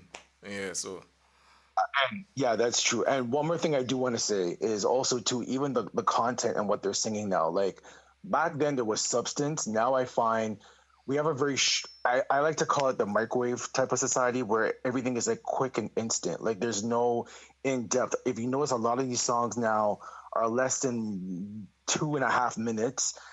They're repeating the same stuff over and over and over again. It's not like back in the day, like the DJs would have lyric. Like it used to be like verse, chorus, verse, whatever, or yes, whatever you're the right. case may be. They will literally repeat the same Same foolishness thing over over and and over over. again. Like yeah, perfect example, like Baby Sham, when he did that song back in 2000, it was on the Bounce Rhythm. Oh God, Man, man. oh God, I forget what it was, but but literally his whole I don't even think he even had a chorus. A He chorus in literally that. Yeah. DJ'd straight. Straight. But I believe it's a song the yeah, but it's a song on the bong street man and man, yeah, I believe you have, yeah. Yes. Yeah. Yeah, Yeah, you're like right. like now it's just different. Like it's just now you're hearing songs like ana ona ana ina ana and you're like, what are you what are you singing? What are you singing, man? Hey, can we tell you, it's crazy because it's like sometimes you don't understand not know what them guy saying. But I mean, and but you know what funny? It's coming like they have the audience for that, with certain things what they say. They But do. it's like the lyrics, it's like they're running out of lyrics. It's like they don't know what to say on the rhythm no more. Exactly, and a lot of them will write it for a lot of them do these songs for TikTok, right? So a lot of them are Ah, trying to do their song because a lot of the artists now are busting out on TikTok. They hear themselves on TikTok first, and then they become popular, right? So so you so that is the same thing I was talking about there. What the internet causing a lot of changes to the music. A lot of yeah, change to yeah, the yeah, internet is really it have it good and it also have it bad because like I say, that's the next thing there because a lot of artists that boss in this era right now is on TikTok. Yeah. So exactly, exactly. it's not like back in the days artists used to actually have talent and boss out in a studio, boss on from radio station or a song system. No, today a lot of those music the artists that bossing today is TikTok they bossing from. So Yeah, so it's so so TikTok's so doing it, so and so give me ask you that, but before you leave, give me ask before you leave. So what is your perspective, your views on stage bringing certain people on and calling them artists? I mean the whole thing because look I'm okay gonna be honest with you. you realize certain platforms is nothing about because me tell you, I know there are people that artists that are dying to kind of reach on stage and they cannot reach, but yet on stage will quickly to can bring certain people because of why? Why? Because the internet, because they have a buzz around them, a controversy, a hype. It's nothing Yeah. about talent and nothing about music in them because those people they are not artists. They are not Yep. artists in it, but Um, you see, it's all about. And next thing I realize, then again, it boiled into the internet again. Clicks. Everybody's running after clicks. exactly. Yeah, so that's the next big problem there. The internet is causing clicks. You Yeah, know? everyone wants clicks, views, likes, Yep. follows, Yeah. retweets, Yeah. hearts, all that stuff, and they ain't got the talent to back it up, right? Exactly. And I think that's the problem where individuals like ourselves, like I call not to make ourselves sound very conceited, but we're a very special generation because we literally were a generation where we saw everything change. When we were kids, everything was analog, and we literally seen the Yeah, world man. We live through the digitalized in front of our changes. eyes. Like yeah, we went through records, 8 tracks, cassettes, CDs, MP3s, streaming, and we've had to adopt to all of that. And we've seen artists either strive and made it through or die off because of the whole new technology. So now when we see the new artists out now, who again, like no offense, like some of the stuff they're talking, just I mean, I can't even fathom what they're talking about, and it's like everyone's bigging them up, and I'm like, what are you talking about? You know, What are you talking about? But you know, and then like you just mentioned, maybe it's just we that from that era there because it's like the new generation. They hyping up the songs, but to we is like we ain't seeing nothing in what they're saying there. And but then again we come from an era where we go after talent because that's what we know. Talent is not what we see yeah, today. So we will always be in that kind of category because we come from an era where the artists had talent. They had talent. They actually had talent to can really get to where they are today. But those artists today, no. they As you said, the no, they came internet, from talent. they have got Yeah, that. they came from talent. They came from talent, and then also too, we also came from an era where we respected like the elder in the sense of like a lot of us also too when we grew up on music, and this is even hip hop and R&B, even dancehall, it sampled a lot of the older stuff. So what we would do is we would go back and look at the older stuff, listen to the older stuff, and then have more respect for those artists and understand how they did music. And it's just totally different. Like now, like for example, that rhythm that Russian put out, which is the same Go Go Club Yeah, the rhythm from same back in thing. '09. It's like all these people are like, yo, this tune's weak. And I'm like, that tune came out in '09. Like, why are you and it's like it's not even for them to say, hey, yo, I remember this tune back then, but it's like they're acting like this tune's all new and they have no respect and they're acting like Russian created this tune. He didn't create this tune. He literally sampled the tune. Like he just replayed it. Exactly. And That's all these artists are jumping on it. yeah, But I and don't know. I'm just digressing. I don't want to take too much of your time, but I just want to say, pick up yourself. You do so much. You don't understand. Like I listen to your mixes all the time. I support you. I love having discussions. Like I'm always on the I'm always in the comments talking about certain things that I've, yeah, man. you It's long. know. It's long. I know you in the comment section. You know, yeah, man. Long. I know you commenting on the comments on my channel. Yeah, man. Trust me. Long self. Yes. Yeah. Big up yourself. You Yeah. know. Yeah. Pick up yourself, man. Take care, man. Yeah, man. I don't know. Respect. All right, bye. Yeah. So, King D, what you say? You said what? First, I wanted to call it. First, the line is free right now. The first, you can call it right now. You know, I can always go up to the next 15 minutes again. You know. 50 minutes to midnight my time. So let's go. I have 50 more minutes. So, Andre, the line is free, Andre. And don't give me no excuse there. You always have an excuse to come to.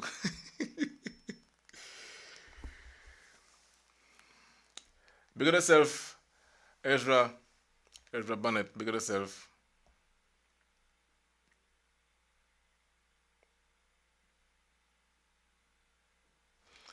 Hey, Optimus Prime is a good thing you mentioned about Leroy Sibbles. Big up Leroy Sibbles, great musician.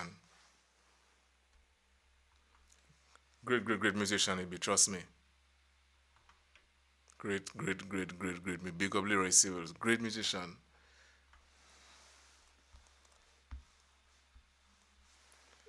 The OG moderator himself, Mr. King D. Big up yourself, what going? Well, go on, General. How you there, you know? Yeah, tapping late, you know. Yeah, I realize that, man. As usual, yo, with a tapping late, most of the time. As I tell you, Tuesday, Wednesdays, them days are kind of bad for me when it comes to the podcast. Oh, But yeah. remember me to talk about it, and we say we probably are gonna do a thing for Yeah, Saturday or we'll something talk about like that for real, yeah. Yeah. So I guess we can revisit that conversation, you know? Say that again? We can revisit that conversation about the whole Saturday thing. I didn't get that. Say it again. I didn't get that. No, I said we can revisit the conversation about the whole Saturday thing. Oh, you want to talk about the movie, the Bob? No. No, I said the conversation you and I had about doing it on a Saturday. I said we can revisit that. Oh, yeah.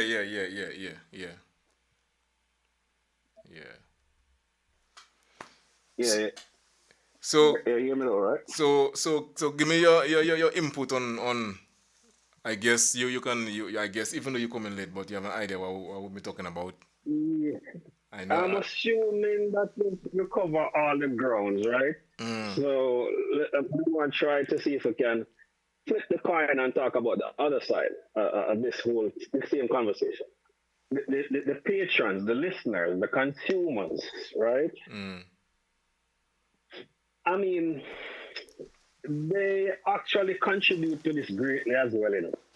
As far as Midboy, when he was talking about the artisans, and he was 100% correct. But master, on the flip side, we the consumers, we play a part in this too because, all right, for example, when Vibes Cartel touch a scene and him start get a little bit explicit and raunchy, and then a few people start push back. Most people come to his defense and say, Lord, the man make him sing what I sing and do what I do. Now, 20 years later, look where we're at. You understand? It's now the norm. As he alluded to the content of some of these new generation music, it didn't just come out of nowhere. They might try emulate him. You're right now because I believe he's the one that started that whole freaky girl business thing there, you know. He's one of the major ones. I mean, there was an artist that sing something way back. Baby Shama sing something about freaky, but Cartel take it to a whole different level. Cartel actually, he did. Yeah. He You did, know. but since we talk about the artists ad nauseum when it relates to this topic, may I say, I want to flip the script and talk about us, the consumers, who perpetuate this thing and allow them to get away with it. Well, you're Because right. if we reject, if we reject it, they will not sing it because they're artists. They're going to try to test the waters and try to do something new all the time to see if they can outdo the people, the generation who was before them. You know what I mean? So they're You going to try things. Yeah, that is true because if we the customer, if they say the artist put out something and we the consumer don't buy into it, they won't further go and do anything more like that again. But as Exactly. long as Exactly. we tap into it, they will continue. So that's so you're right about that. We the artists, we the supporters, the fans, Consumers and the listeners, the yeah, listeners who man, play they a play big a role, big role. a big role. Yeah, yeah, and we buying the music. You understand?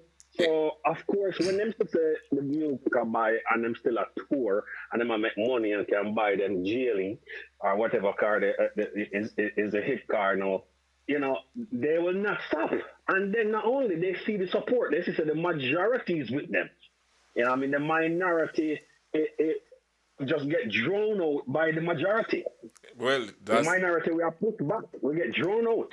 because look here, if when the artist put out a song, no matter how explicit it is, and he see or she see the person see the artist see that this song is doing very good, obviously they're gonna continue. Exactly, but that's from the artist perspective. That's why I'm saying we Yeah, as yeah. consumers, we are the So ones on the artist side, I can totally agree because look here, the artist is there to make money, right, and me tell you, it's just right. like okay, a perfect example, Spice.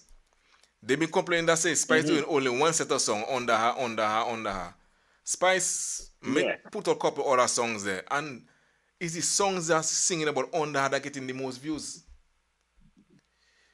right. So that's what so you're helping the point. That's what I'm saying. We the consumers, this is what we want to hear. And the artists them say it a lot of time, when they put out even though they're not true to themselves though. What I'm saying is them say when they put out conscious music, nobody listen to it. That in and of itself is true. But here we know. Why me have to push back on that a little? They don't put the same energy in their conscious songs like they do in these derogatory music. So of course it's gonna be rejected because they don't put the same love, energy, and authenticity in it. Like what them do with the dung in a short song then. So it's like you checking like most of them that is the excuse they're coming with. Because it's like Exactly. they put in most of the energy in the slackness song. Yeah, man. Yes, bro. Yeah.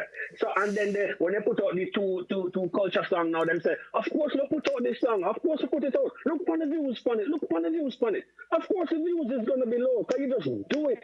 Just to say you do it. So you can use it as an alibi, as an excuse to continue on this path that you want to continue on. And you know the next thing, you know we as human, you know our brain tends to can dwell more to negative things, negativity. Naturally, as humans, Yeah, yeah. assume, yeah, yeah. Yeah. So majority all the time you will find those kind of raggedy songs, and we catch we get more viewers than the conscious nice songs. Yeah. True, but DJ, all right, check this. My use Sizzla is always the go-to example what we use, but we have to.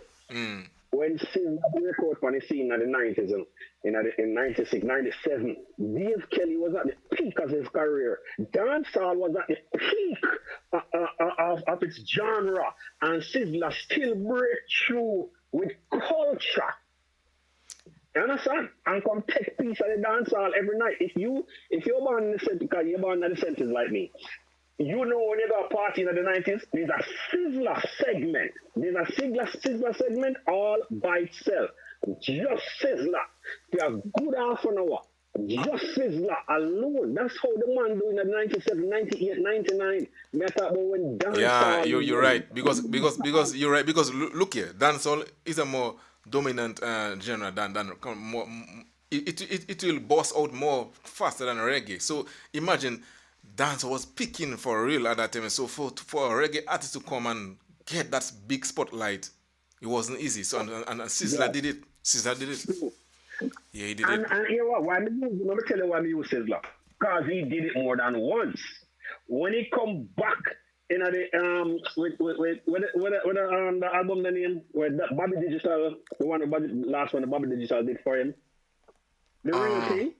When he The real come thing, back with the real yeah, thing, yeah, the real thing. the man moved up the place again. That time, at that time, dancehall still was soaring high like an eagle, and the man come back again. I mean, I tell you that's culture. So the point I'm gonna make is when you put the energy and the love and your soul in a culture, you can actually break through the glass ceiling of the noise. You can break through the noise, and But people will but accept it because but it has been done on several give occasions.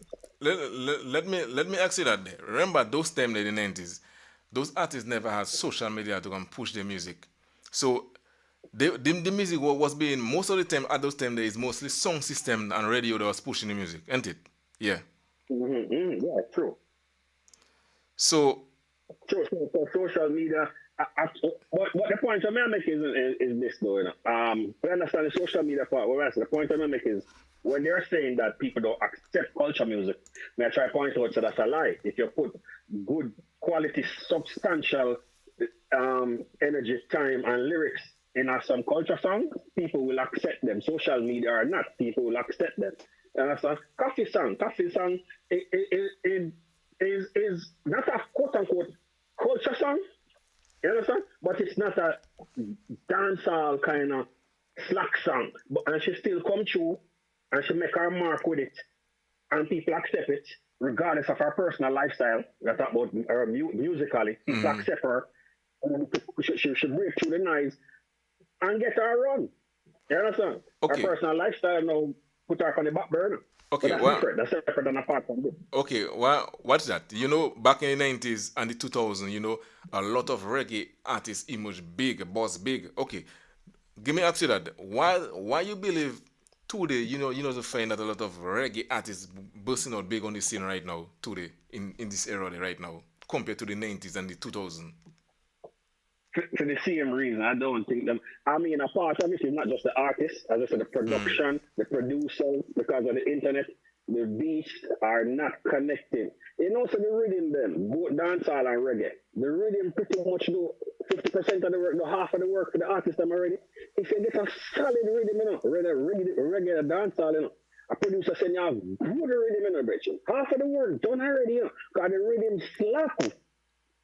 You understand? So when you put some good lyrics on that now with a nice melody, bro, you born for it. But when the rhythm lame out, then dance rhythm, I don't even know they call them chopper or whatever, foolish. Yeah, because I mean the rhythm. there is a big shift in the rhythm nowadays compared to okay. Oh, look here. And if we're going way back to the 2000s, let's go back to that in the when Chronics and them or like Christopher Martin and Maroon Vega and them were kind of just boss out. There was nice rhythms also in the releasing, but it's like lately you hardly getting any nice reggae juggling in. I don't know why. I don't know what happening, but the rhythm have a big role to come play. Okay, Big role. That's what I'm saying. look The at rhythm that. play a big role. Look at that. It's the same thing a Mel boy say when I say a while ago there. Russian, that Google Club rhythm there. And me and you talk about that also. Yeah. We are talk about that. We talk about it also. We say, why is that you can see, why is that when Russian bring back that rhythm there, it gets so popular again? It dash out all other trap rhythm that was out there, dancehall trap. Right. And Because look it is here, so and guess what? clinically, It's not a new rhythm. authentic. It's not a really It's new not rhythm, only but because it's yeah. authentic, and all he do is just put a little piano. It's the same rhythm. Not no really change from it. So Right. my next question is that before Russian did that, that producer come out with a rhythm called a Big Bone rhythm. That was a very popular rhythm also because it's Yeah, a the big one. authentic dancehall rhythm, the Big Bone rhythm. Now, okay, my point is that if the young dancehall artists them saying, okay, those authentic dancehall rhythm they really have a big buzz, why not sticking to that formula there? Right. Look on the song, DJ. Good. Look on this song where I forget the artist. The song name "We Are on the Ground" on the Busta Rhyme rhythm. Mm-hmm. You know that song was out long before him remix it on the Busta Rhyme with him, you know, long before, you know. But it never get no form of play. As soon as he put it on the Busta Rhyme rhythm, the song busts. Point is, the rhythm play a huge role in how far your music can reach, bro. Yeah, you're right. Because yourself in Optimus Prime, you're right about that, you know. As you say, what the music, what are them people don't accept real reggae music on authentic reggae rhythms. It's true. Yeah. Yeah, man. But I said that. You see, what's her name? One call it. She say, she give you all the era code to. She say, Fruitster. So give her a talk. All What right, she all say? right. Yeah, man, yeah, man. So, I And mean, big what up you gonna say? yourself, man. Yeah, man. Big up yourself. Hey, first, you can call in. You can be the last call to come in. What happened in there? Okay. Yeah. Hey, I never realized the podcast gone so long. 2 hours, 23 minutes. Judge. Yeah, man. But it's so you know, when you see the topic nice and, you know, sometimes time going so fast and you don't realize that. But anyway, I can take 2 more calls, you know.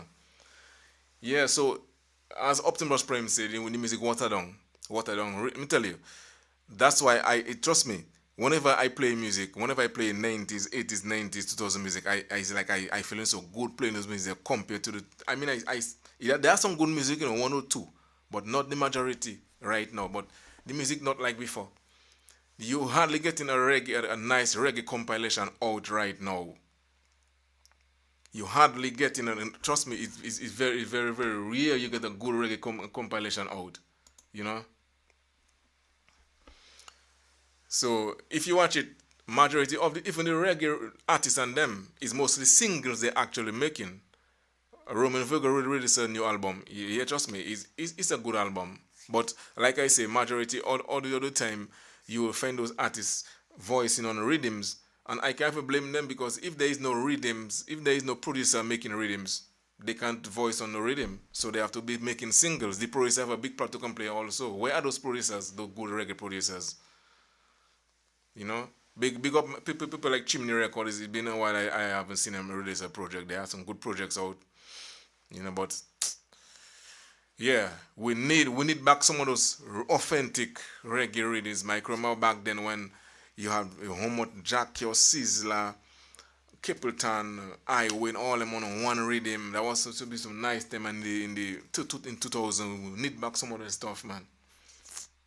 It's like as years gone by, it's getting worse. It water the music water in no more.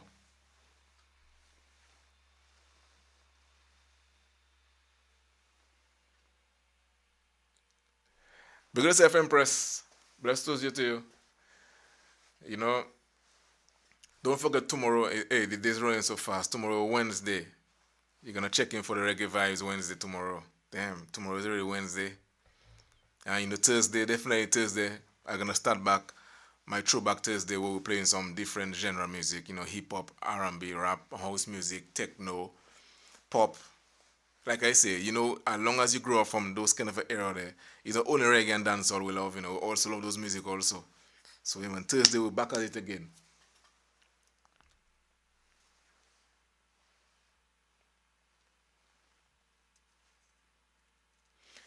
Well, Kalia,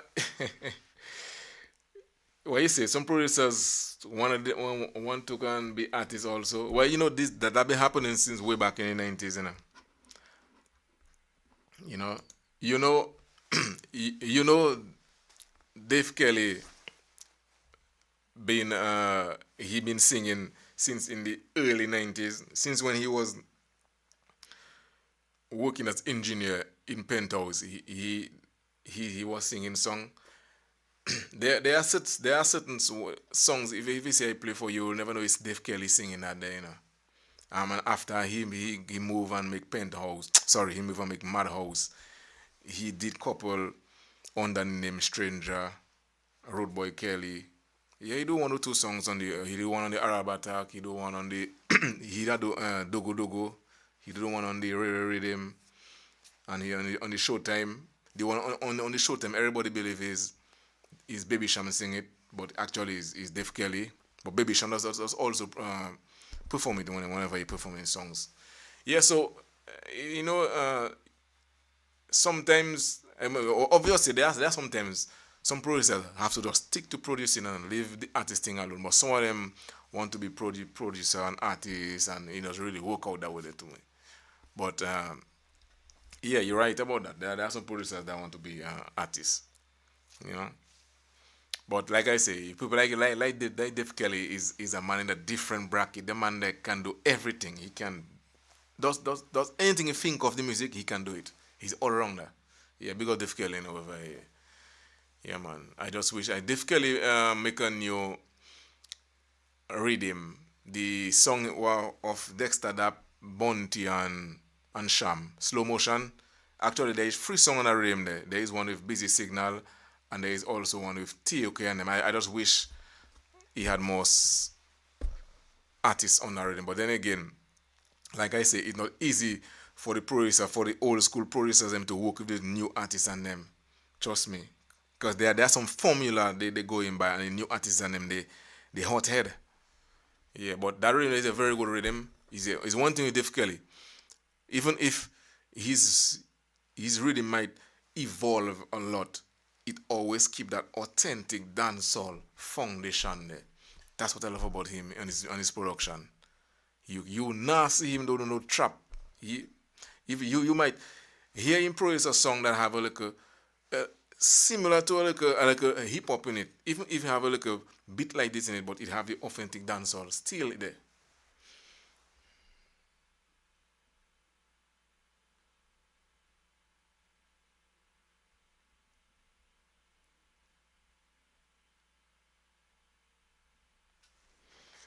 Hey Andre, you know easy, you know.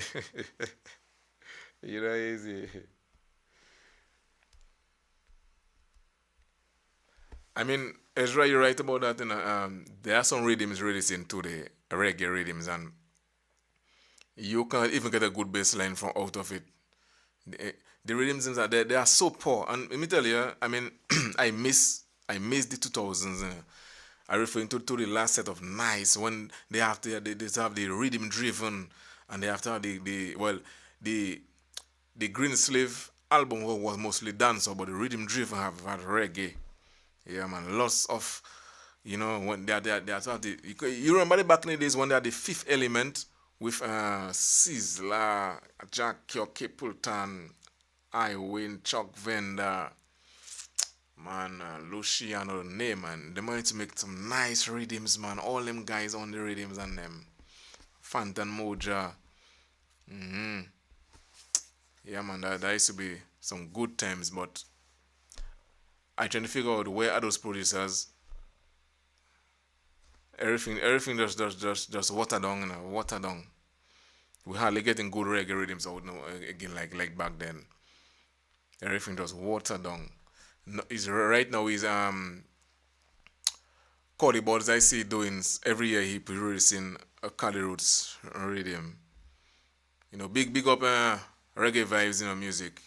Always keeping it every year. He releasing a compilation. There is a good compilation he released there. The Natural Vibes Rhythm. Very good production. Yeah, I just wish we can get a lot more from other producers like that. But sad, man. Yeah, the music really watered down. That is the reason why you will find that even back in the clubs and them, even I mean different places in America, the 90s and the 2000 music would never stop play. It would never stop play because it's like today no nothing good, not with substance, not really getting, not releasing out there. You know, so that is the reason why those music back in the 90s and 2000 will always be relevant in the clubs, in the parties, in the dance. Yeah, but the internet have, trust me, the internet take away a lot from the music. A lot. It take away from the music. I mean, just imagine you go in a dance. I mean, in the stage shows and them, all the majority of the stage shows, everybody on their smartphone. I mean, the artist sweating and working out there and on the stage there, burning off energy and performing at his best. And then everybody just pull up on the smartphone. They streaming themselves to Instagram and Facebook. Yeah. So that's the thing there. So like I say, we the customers, the listeners, and King they made a good point there because some of those songs those artists releasing today, if we as the customers don't gravitate to it, don't buy it, don't views it, they won't continue doing song. But hey, we're listening it, we're buying it, we're playing it, so they're gonna continue to make them. I mean, tell you, there are a lot of good music releasing out there, but they're not getting the highlight also because if you check it out, a lot of those music or the songs they feature on TikTok, even if I'm not being on TikTok, but people just repost them on Instagram and stuff, you can see there are some real good music out there, still making. Just like Barrington Levy. I mean, Barrington Levy, I mean, is a legend, he's a veteran. He make a nice song. I name of the song, Money, something or Money. You won't see the vloggers and them highlight that song there. No, but you will see them highlighting all those derogatory songs on them. You know, that's the next thing there because they know people love the negative vibes, and remember they want clicks. So that's why my majority of them they themselves play a big role in the music also. Because there are some good music that need the highlights and they won't highlight those good music, but they will highlight those type of music that derogatory. So because the reason why they're doing that, because guess what? They remember it's work they're working in. They're getting paid by views. So they want to make sure they put out something that get views. Because views accumulate into revenue. So they will look for the most controversy topic. I mean, sometimes you can see the title. Hey, the workers not easy, Yeah, so they also play a big part in the watering down of the whole music vibes also.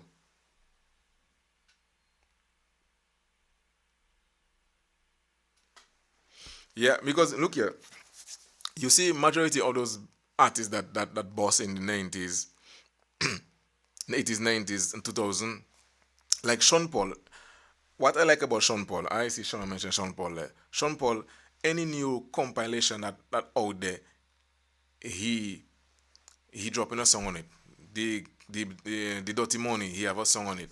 I like it. It's one thing with Sean Paul. Sean Paul, all Sean Paul song can play in on radio. It can play anywhere because he don't have no explicit lyrics in his songs and them. You know that is Sean Paul. That new rhythm of Not Nice, he bring back the street vibes. Sean Paul have a song on it. I like, and look at his song might not get in the best of exposure on the rhythm, but hey, it's Sean Paul. Sean Paul really need that. Sean Paul songs them, classic songs and them will forever be hot, will forever be buzzing. Whenever Sean Paul gonna perform, he don't have to perform no new songs. It's those songs people want to hear. So that's the advantage about those artists back then. They have a catalog of music that they can go and keep stage shows over and over and over, and it's like they will never fade out because they have a catalog. They might not be buzzing today in terms of hot being a hot artist right now in the street out there. Yeah, they might not be, but when it comes to for keeping stage show, they have a catalog there. Yeah, because those new artists that buzzing today and hot in the street, guess what? People are gonna get fed up with them very fast. If I say they're getting couple bookings often because they haven't have the catalog as yet. I'm not bashing them because they just started because just like how Benny Man and Sean Paul them have a big catalog, they started way back and build it up. So even if they might be getting more bookings than the older artists, but the older artists doing more streams than them. Sometimes you don't see the amount of streams Sean Paul them after for a year, how much million of streams on Spotify, how much this and that, because people are always gonna be streaming those songs because those songs they have substance. Yeah, they have substance, and I always keep on saying artists. There are some artists that just don't do clean songs. It's pure explic, no edits. They don't do no clean version. And I always keep on saying, why would an artist No matter, even if he's a hardcore artist, but why would you want to continue doing stuff like that? Because look here, your songs then cannot play in certain places. And I don't even referring to radio only because there are some maybe rusty restaurants, there are some bars, there are some certain places, they have maybe a salon, but there are certain places that they have children, they have the elders on them, and you cannot play certain songs on them there. And back then, it's like even if the artists them had a raw song, they also have a clean version for it, or at least they will blip out and then send it out. But you know why? The internet. The artists them today checking like, hey, I don't need to come do that because I have the internet, I have my YouTube channel, I have my streaming platforms. I don't need to come blip out nothing. I don't need the radio station. So. But anyway, folks, people, it's a pleasure you having you all there. Yeah, I got 12 minutes over my time. Is 12 past midnight, so I'm gonna get some sleep to head out early tomorrow. Don't forget to come catch me tomorrow on the Reggae Vibes Wednesday. Yeah, tomorrow we're gonna be playing strictly 2000 music. Yeah, the 2000 music. Yeah, yeah. So tomorrow is 2000 music from 2000 to 2009. Yeah, in that range there. I love us rock culture. So big up on yourself. Well, I guess most of y'all is what the time right now by y'all. Most of y'all time is like in the evening, 6 p.m., 6 p.m. after 6. So enjoy the rest of your evening. And I will see y'all tomorrow on the reggae. Hey, Frosta, I hope so next time you get to come call. I don't know how comes you say you try to call. I don't know how comes you never get me. But sometimes, yeah, you'll have to keep on trying, because sometimes that's how it is. How long gadgets be on with the phone lines, with the internet. Sometimes you call, sometimes. And even if I'm not on a call, sometimes you call and them, you might not get through. You don't have a call, keep on calling. That's how the things them operate sometimes. But anyway, give thanks for everyone coming in. Optimus Prime, Mailboy, 78, enough respect, Shannon, Andre, Kingdy, who else again? Magma,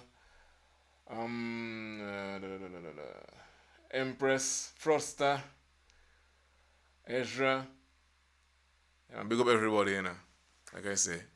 Orient Tonsel, big up, yeah.